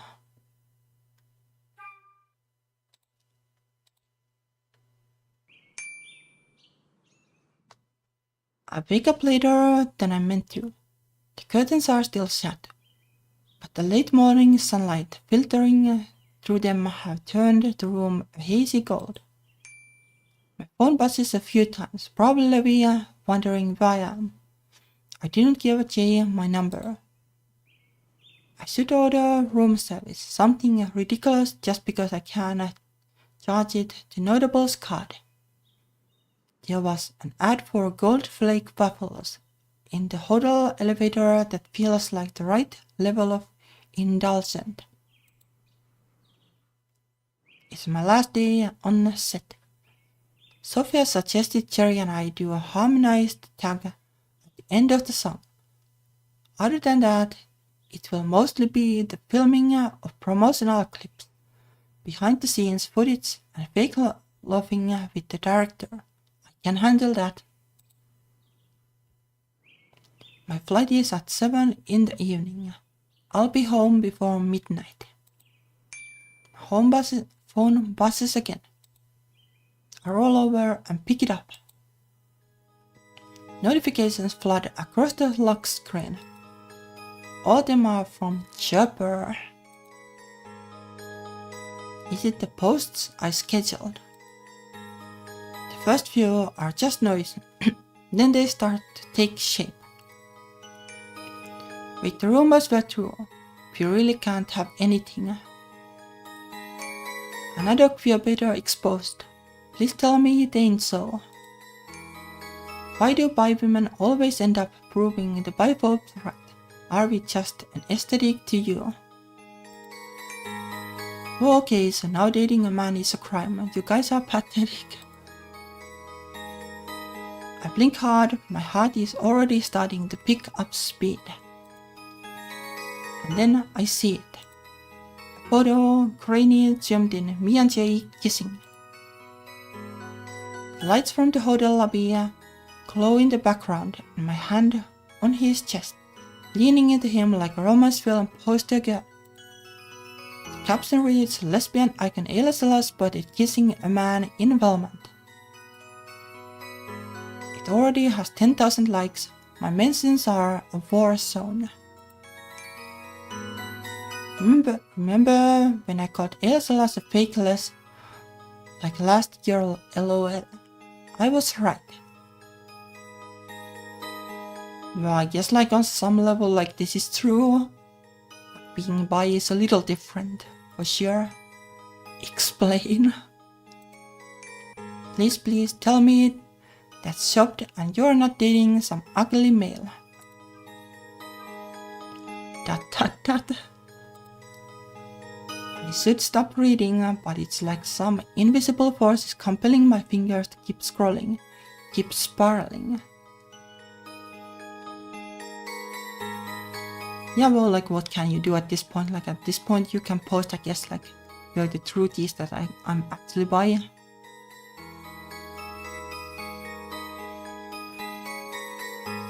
I guess like on some level you can blame the label for it, like they didn't want you to come out as bi. That would be good publicity for you, but not for the label, I guess.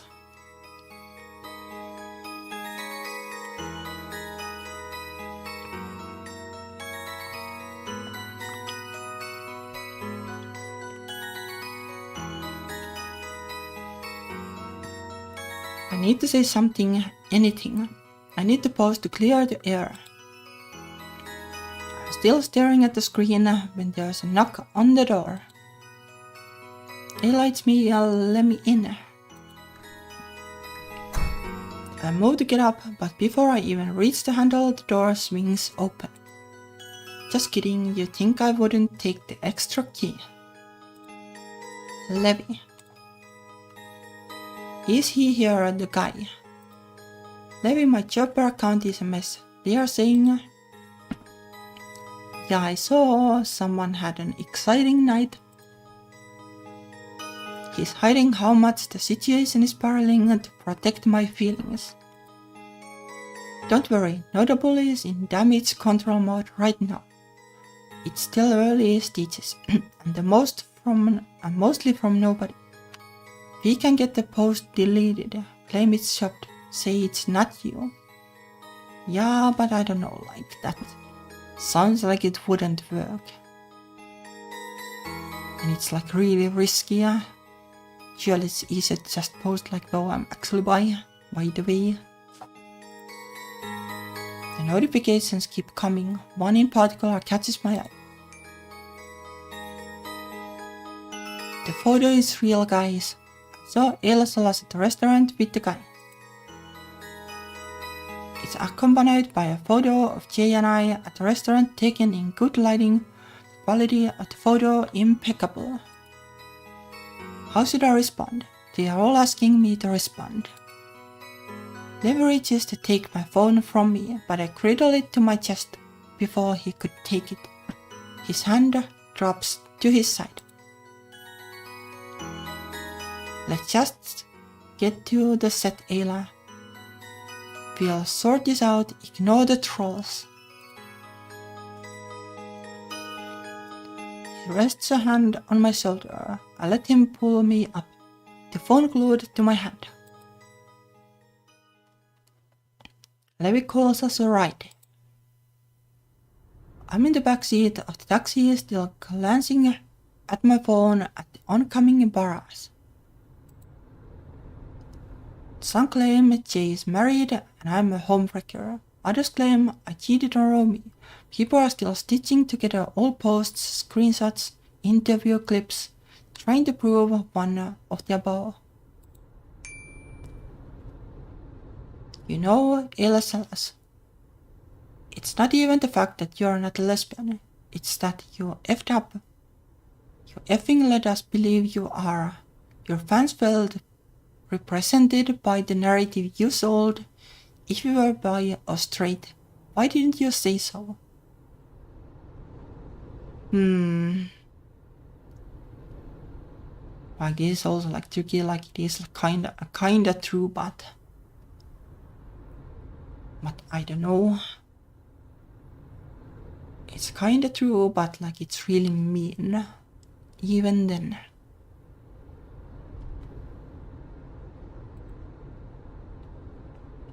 I read it again, then again. The words feel heavier each time, like they are pressing directly on my ribcage. I want to reply, it's not my fault, but would that even matter now? Would they listen? Or would it just look like another excuse, another carefully drafted PR statement? Is it actually my fault? Well, that's a difficult question, really.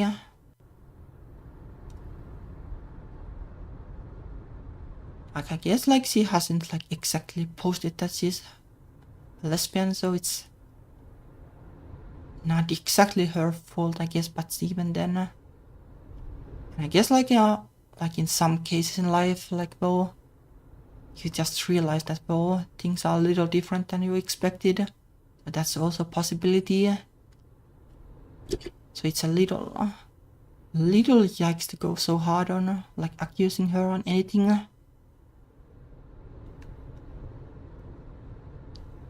Like sometimes it just takes time to realize your own feelings too. But like I guess she knew from the beginning. So it would have been like ideal if she had just been like out as spy from the beginning. But well, what can you do at this point? Levi, who is sitting in the front seat, turns around suddenly.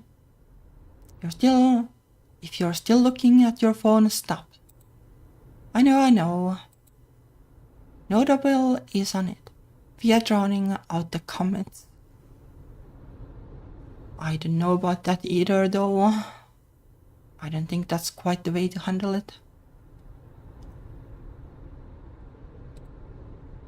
By tonight, all the posts will be buried under positive ones. I don't know, that's very shady though. I don't like it.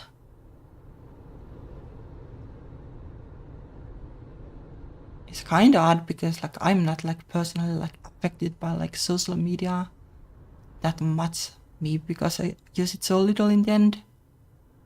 But like a lot of people, like even if you get like a positive like your post goes viral and it's mostly positive, like it still takes a toll on some people. Like because of that, like people sometimes ask like, can I boost like your post basically? But like I don't really care that much. I would probably be like pretty matter of fact in this kind of situation. Well, this and this is like how it actually went. Just post it myself. I don't care about PR that much. For better or worse. The cab driver changes the radio station. I try to focus on the lyrics, but the words blur. Everything sounds underwater now. We are almost there. Don't let them see you're rattled.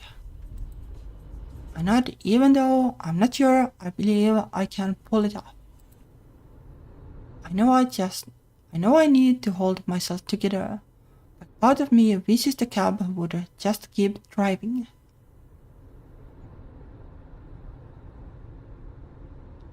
Like at least like this guy is like showing like some good guy vibes too now, finally, instead of stealing bread. I guess we'll get like slammed by Cherry, but that's fine on its own way, I guess. Instead, it pulls up to the curb. It's just a film set, Ella. Most of them are too busy getting their jobs done to care about your love life. He's lying, look at the way the production assistants near the equipment truck are huddled together, their eyes darting toward us and then back to their phone screens. The whispers are invisible, but I can feel them like static on my skin. Like on some level, like this kind of thing is also like, well, you will think that everybody is watching, even though like in reality it is hard to tell how much. It could just be that people are, well, looking at their phones anyway, for like non-related reasons. As we head inside, the usual bustle of the recording studio is there, but the staff seems on edge. This is the first time I have been flamed on the internet. Is there a template on what to do? I don't know, like I have just, like back when I was like studying like how to use social media. Yes, like usually the advice was just to be like honest and like fast at replying when there's a scandal kind of thing. I haven't had that in my career yet because, well, it's probably hard to get like too much attention on Mastodon anyway. I do have like the Blue Sky account, but I haven't even bothered posting there. It feels too much like Twitter in the end. And I'm kind of salty on the site because they lied about like being well non-centralized, but they kind of are centralized in reality still. I don't know. I'm too like principled to use it because of that. It bothers me. And in the end, like, well, I don't think it matters that much, like, well, even if you get like some visibility on Blue Sky, it probably doesn't matter in terms of sales much. You would have to get visibility on something bigger, like YouTube or something else. TikTok, but don't use that either.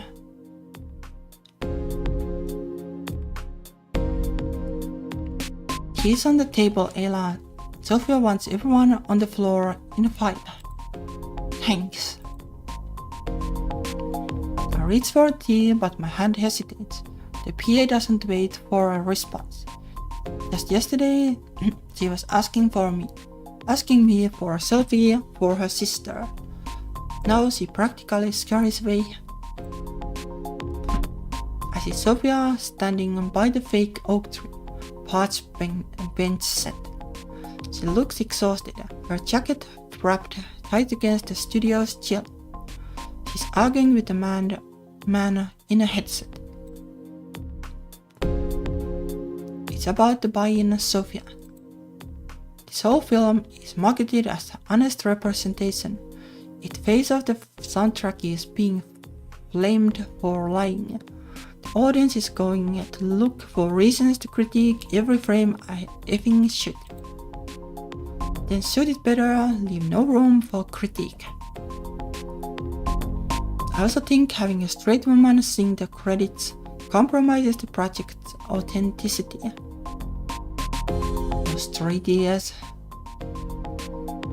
is a really weird conclusion though, right? Like surely like bi would be like the number one conclusion in this kind of situation. I heard Ella for her voice, not her dating history. Think of the brand association. My name is on those credits too. The contract is signed, we are recording. Yeah, like what do you do in this kind of situation? You just like yell like I'm bi, like as loud as you can or something. The cinematographer scoffs, throws his hands up and walks past me without a word. I take a step forward. Sophia, I'm so sorry. I didn't mean for the production to get dragged into this. Ella, are you alright? I'm surprised you showed up. Most stars would have called it sick with a PR-approved migraine. I don't want to let the project down, but if it's better for me to not be here, I can leave. Look, the investors are twitchy and Marcus is worried about his artistic integrity, but we have a schedule. The internet has a 48-hour memory span. We'll just need to outlast it. Can you sing or are you going to crack? I feel the weight of the guilt by association. I'm not just a singer anymore. I'm a budget risk. I'm a PR headache. I'm the reason those people are getting mean comments in their own mentions. Before I can respond, a sharp rhythmic clicking of platform heels sound against the concrete floor. There we go. Let me hydrate.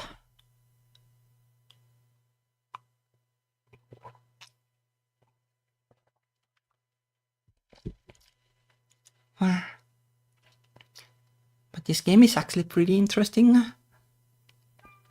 It feels kinda realistic, sadly. I could easily see all of this happening. Social media these days.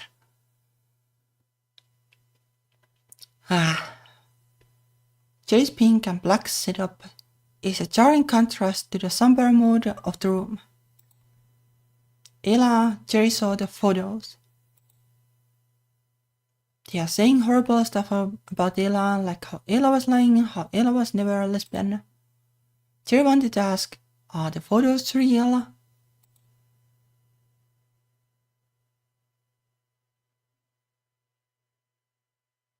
Well, I guess both kinda like they are real.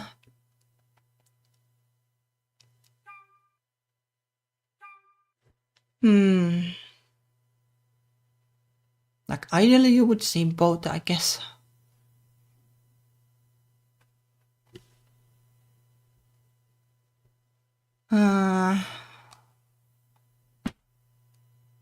Well, let's try this, I guess. Let's see what happens. How upset she gets. If I try to deny it, it might make it worse. Yes, they are real. I was on a date last night. Jerry's mouth opens, then closed again. Okay, dot.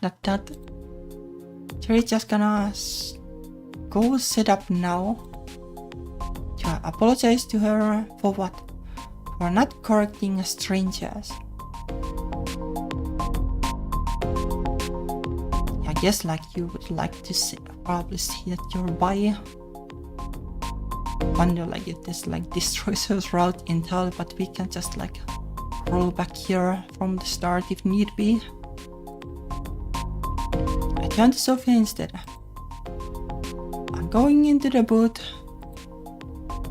I walk past Jerry, feeling her glare burn turning into my back all the way in the classroom. The glass door of the booth seals with a soft, heavy thud, cutting out the low murmur of the studio. Yeah, it is pretty if you not explain anything at this point. Surely it can't be that hard.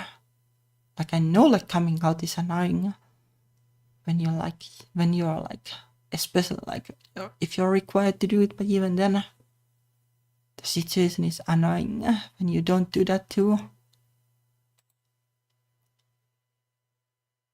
Through the glass, I see Sophia whispering to Cherry. Cherry looks agitated, her hands moving animatedly before she suddenly goes still. She looks at me not with the starry-eyed gaze of a fan, but with the sharp, clinical judgment of a rival. In the end, this might actually be better for the relationship though.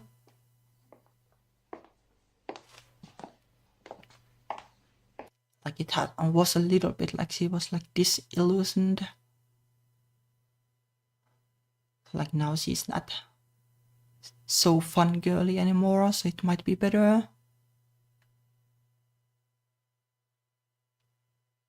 Then after a few more words from Sophia, Cherry huffs and walks towards the booth. Are we not recording separately? Sophia's voice crackles through the headphones. No, I won't get the blend. I want with you two tracking separately. Cherry is getting in the booth. Wait, I'll track the lead, and then you can have Cherry layer the harmony on top. It will be cleaner that way. Easy to edit out any mistakes. That face. The door opens and shuts again, sealing Cherry inside.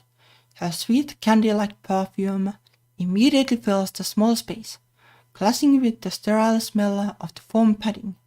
She adjusts her headphones with jerky, angry movements.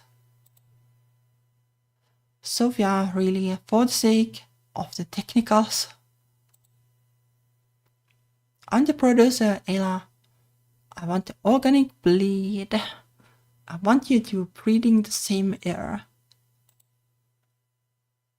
Face each other, share the bi-directional mic. Cherry's cold eyes trace the lines of my face, as if looking for the lie hidden in my skin. We step closer until we are barely a foot apart. To share the mix sweet spot we have to stand in each other's personal space. Cherry whispers. Cherry's whisper is razor sharp. Try not to go flat. Cherry would hate for the icon to be the one who ruins the take. Just follow my lead, Cherry. Ready and go. The piano melody swells in our ears. I take a breath, watching Cherry's just rise in sync with mine, to harmonize perfectly. I can't look away. I have to watch the shape of her mouth, anticipating the vowel sounds, timing the release of every consonant. I start to note a soft, haunting melody. A second later, Cherry slides in. I expected her voice to fight mine, a reflection of the tension between us, but as her voices meet, something happens. She catches my vibrato and mimics it perfectly. The higher register wraps around my lower notes like silk over stone. It's effortless. It's the most honest thing I have felt all day. Her eyes widen slightly as she realizes it too. We are suddenly terrifyingly on the same page. The final note lingers, fading into beautiful, resonant silence. Neither of us moves. We are still standing close enough to feel the heat coming off each other. Cherry's lip twitches. The cold expression flickers for the first time. Okay, that's the one. I don't even need to touch that in a post. Cherry is the first to break eye contact. She steps back, adjusting her cardigan as if she's shaking off a layer of dust.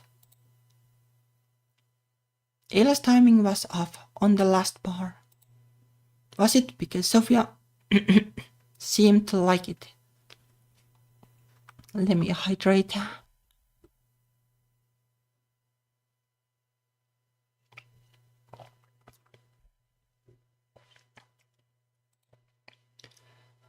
Whatever, Cherry doesn't care. She bolts out of the boot before I can say another word, letting the door slam shut behind her. My hand rests on the cool metal of the mic stand until it's warm. I linger behind the booth, away from the crowd for as long as possible. By tonight, Levi said, all the posts will be buried under positive ones. I don't think that's quite how it works.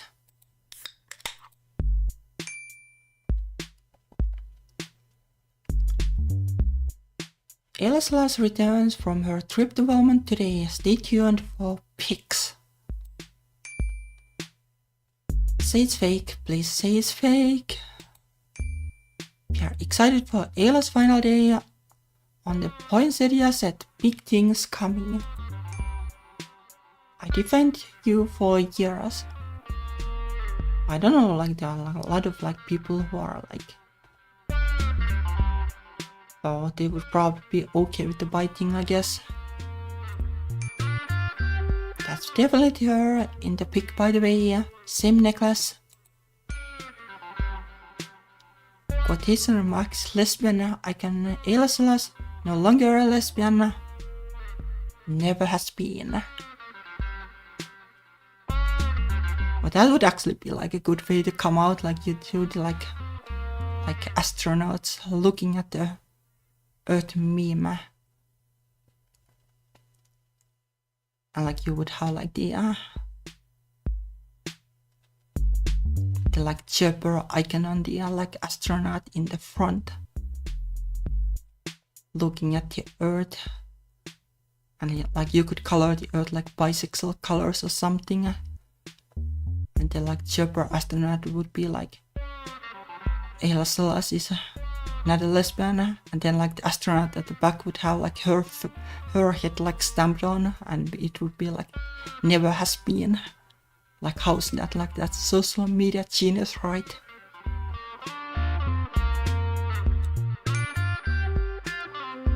I sit Romy and Ayla so hard they were my OTP. This feels like being cheated on all over again. And they broke up. So proud of our artists for continuing to inspire audiences worldwide. You know what hurts? It's not that she likes men, it's that she built her career on visibly loving women. I hate rich people. Well, she still likes women, right? If she was bi or straight, why didn't she say so? Why let young lesbians look up to her? You need to address this immediately. Silence is not a strategy. Drop her. It is unacceptable for a sapphic film to have a straight woman singing the credits. Well, she's not straight, so surely it's still fine, right?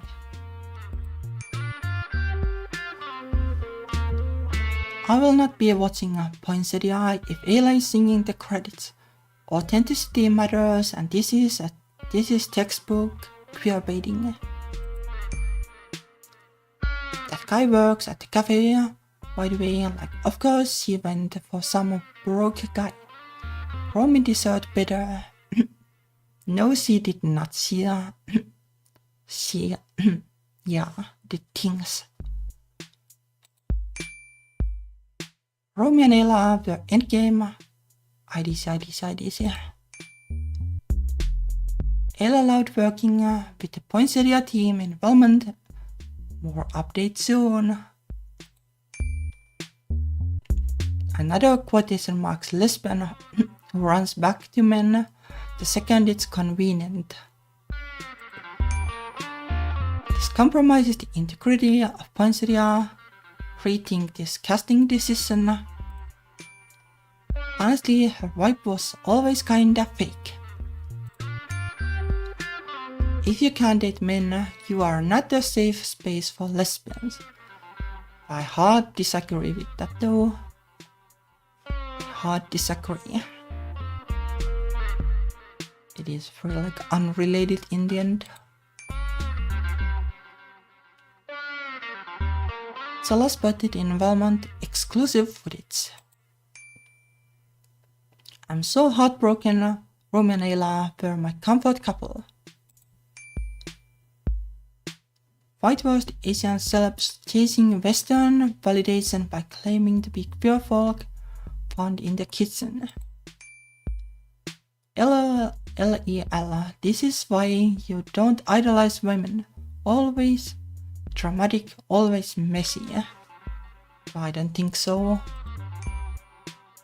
She dates a dude one time and her fans shit their pants. Clearly women don't support women. Yeah, well, this is kinda on some level, it's spot on, I guess. Probably part of the people are trolls anyway, yeah. Who knows how much of this narrative is actually real in the end. It would still probably be a good idea to post something. But there's tension on the Poinsettia set over this. Unknown number, you're home alright. Pick up. If Ayla stays on the soundtrack, I'm not buying a ticket. Do your job. She built a platform of lesbian suffering and then pivots to a man. But it's kind of funny too that nothing came even out of these relationships, or if you can't call it a relationship. It wasn't Ayla's last drinking a lot after the breakup. Didn't she show up drunk to something last year? She's an alcoholic anyway. She got photographed leaving a bar wasted draped over the manager of hers. If you think about it, Romy spiraled while dating Ayla makes you wonder. Romy got into drugs during that relationship, just saying. It's kind of funny, in how many ways they spin this, and it's so realistic.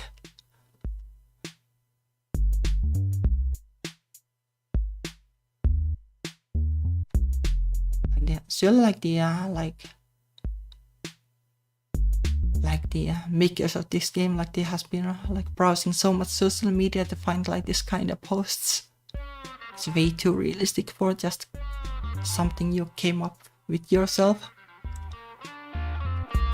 Why did Romy became an addict because Ayla was emotionally abusive? No, it's the other way around. The pattern is clear. Alcohol, emotional manipulation. Now men. How does this logic work? Alcohol leads to manipulation, leads to men.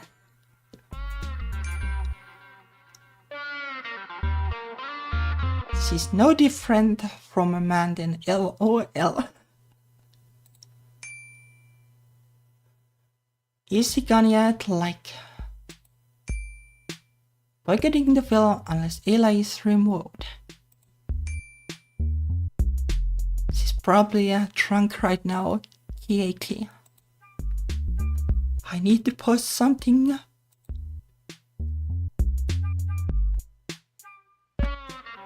Alright, let's see what we have.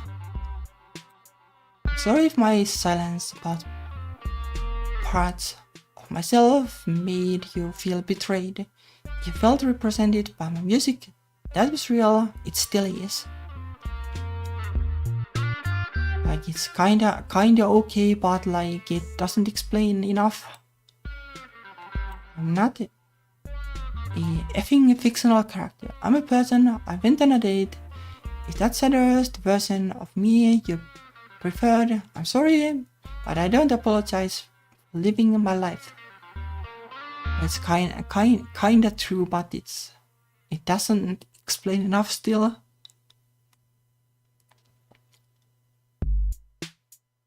Maybe I should have just CSLL'd myself a lesbian from the start.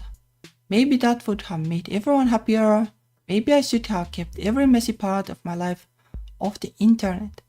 I don't know how to be the perfect icon you all wanted. Why the typos? Can we fix those? Alright, so we don't have a lot of great options.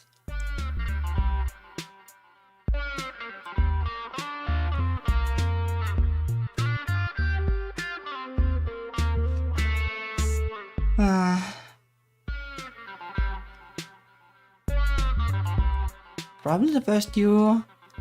But this is too drunk. This is too drunk to post, sadly.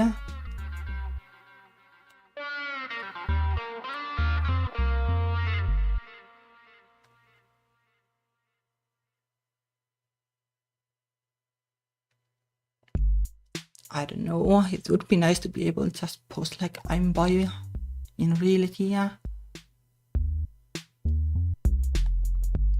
And you all just assumed.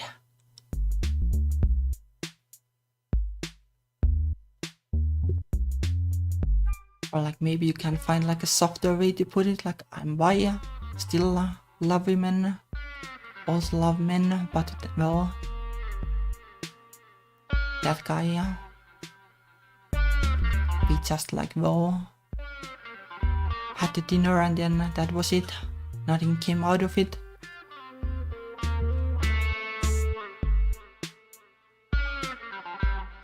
I don't know. I don't have good options exactly. Where's the astronaut meme? That would be great to post, right?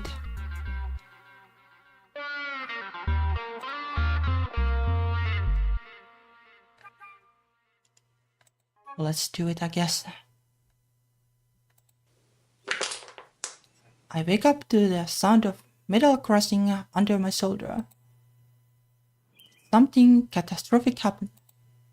I reach under myself and pull out an empty vodka soda can right last night.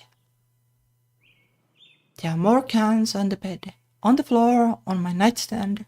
I don't remember opening this many. I don't remember much at all after coming home, actually. Just waking up to throw up in the bathroom. Yeah, but that's probably why the last option was like unpostable gibberish.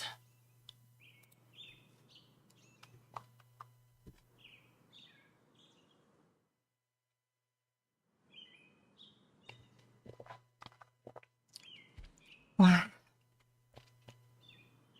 I grope for my phone.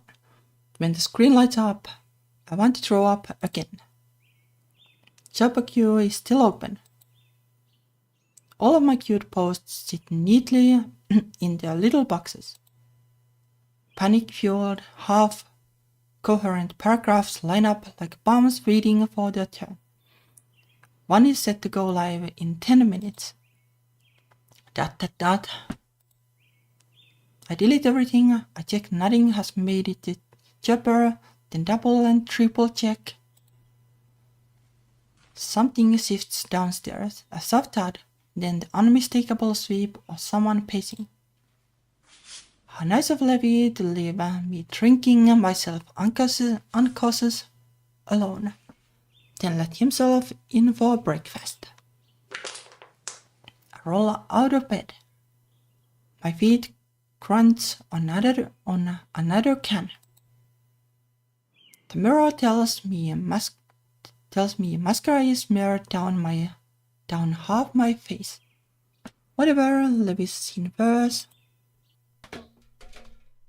As I head downstairs, I kick 2 more cans out of my path. They clatter loudly across the floor and down the steps. Like, how much can you realistically even drink? This feels a lot. Like, imagining even that they are like soda cans, which is the most I can think of drinking. Like, even then it would be a ton to drink. It isn't Levi. Romy stands by the counter, backlit by the morning light through the glass doors. She looks like she belongs there, like she never left, like she didn't carve herself out of my ribcage and walk away with the pieces. Pain hits my chest so fast I almost missed a step. It's a step in the scar that never fully healed. Or is this actually just like a dream episode in the end? And worst of all, she's still beautiful. What are you doing here? Hey, I texted you last night saying I dropped by to find some documents I left here. The door was unlocked, so I let myself in. Her tone is light, as if we are old classmates bumping into each other at the train station. Okay, right. Why didn't security stop her? They have probably seen her enough times to wave her through. How are you? Good, really good actually. She leans back against the counter, arms crossing, in that pulp fiction femme fatale pose that once made me write 3 songs in a week. I went to the Maldives with my girlfriend. She puts an emphasis on the word girlfriend, just to make sure I catch it. That's nice. I have never been. Did you stay in those little villas on stilts? It was beautiful. We swam, ate everything inside. Kim surprised me with a private dinner on the beach one night. Kim, my replacement, has a name. Sounds incredible. We went snorkeling too. Kind of like that time we went, except Kim got proper snorkels, so I didn't get seawater up my nose every 10 seconds. She's obsessed with sea turtles. I'm glad you had a good time. Yeah, me too. How about you? How was Vermont? Does he know what happened? Notable was supposed to handle it. They said they handle it. It's fine, just being busy. It always suited you, the whole quiet town vibe. I did like it there. You used to say the light in small towns made everything look soft. You wrote a lyric about it, remember? I do. I remember exactly which one. I remember writing it in this same kitchen, with her legs over my lap, her socks prodding my thigh every time she wanted attention. She looks down for a moment, fingers brushing the countertop. Her eyes are so blue. For a moment, neither of us fills the silence. She's looking at the countertop. I'm looking at her, and I'm aware that I'm doing it, and I can't stop. 5 years leaves a lot of muscle memory. More importantly, how are you? I saw Jerry's chirp. Ha! Jerry posted something. My heart rate climbs. Cherry has 500,000 followers. I did work with her in Vermont. I haven't really been checking Chirper. Well, maybe you should check it. You're kind of a hot topic right now, and Cherry sounded upset at you. Yeah. Romy picks up the pink file on the counter and slips it into her bag. I found what I am looking for, so I'll be leaving now. I called your cleaner to give this place a sweep. You should take a shower. She pauses at the door. I effing told you so. The door slams, then she's gone. As soon as she's gone, I log into Chirper to find Cherry's account. I recognize my own post instantly, the one I made 5 years ago. I will always love my girlfriend more than anything in the world. Cherry has reposted and quoted it.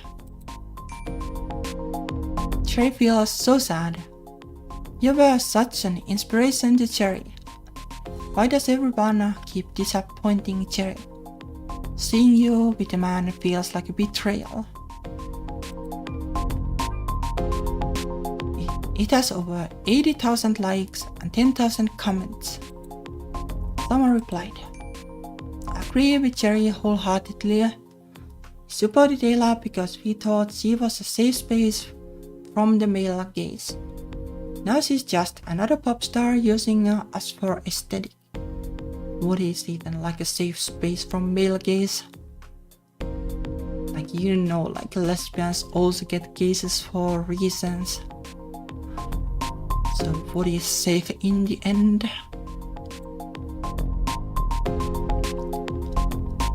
There's a community note attached to the original post now. A little grey box sits under my old declaration, written in flat, neutral language. Since this post, Ayla has been photographed kissing a man in Belmont. Well, it is true, I guess. There are links to news and blog articles. You won't believe who Ayla Celeste left her girlfriend for. Lesbian and Ayla Celeste soft launches a guy and tries to pretend we won't notice. A notification appears on top of the screen.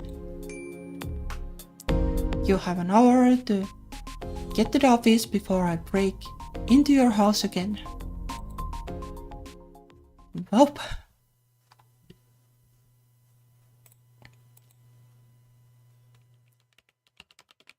But it is getting pretty long, so maybe we should call it a day here, I guess. This is save right. Okay, that's concerning. That's concerning. Why can't we save?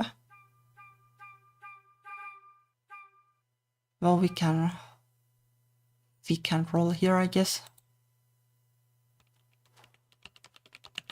I'll do that tomorrow.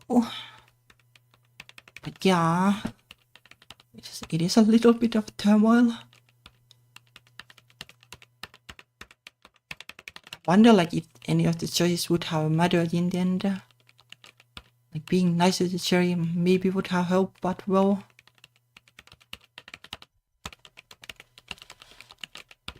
Well, either way.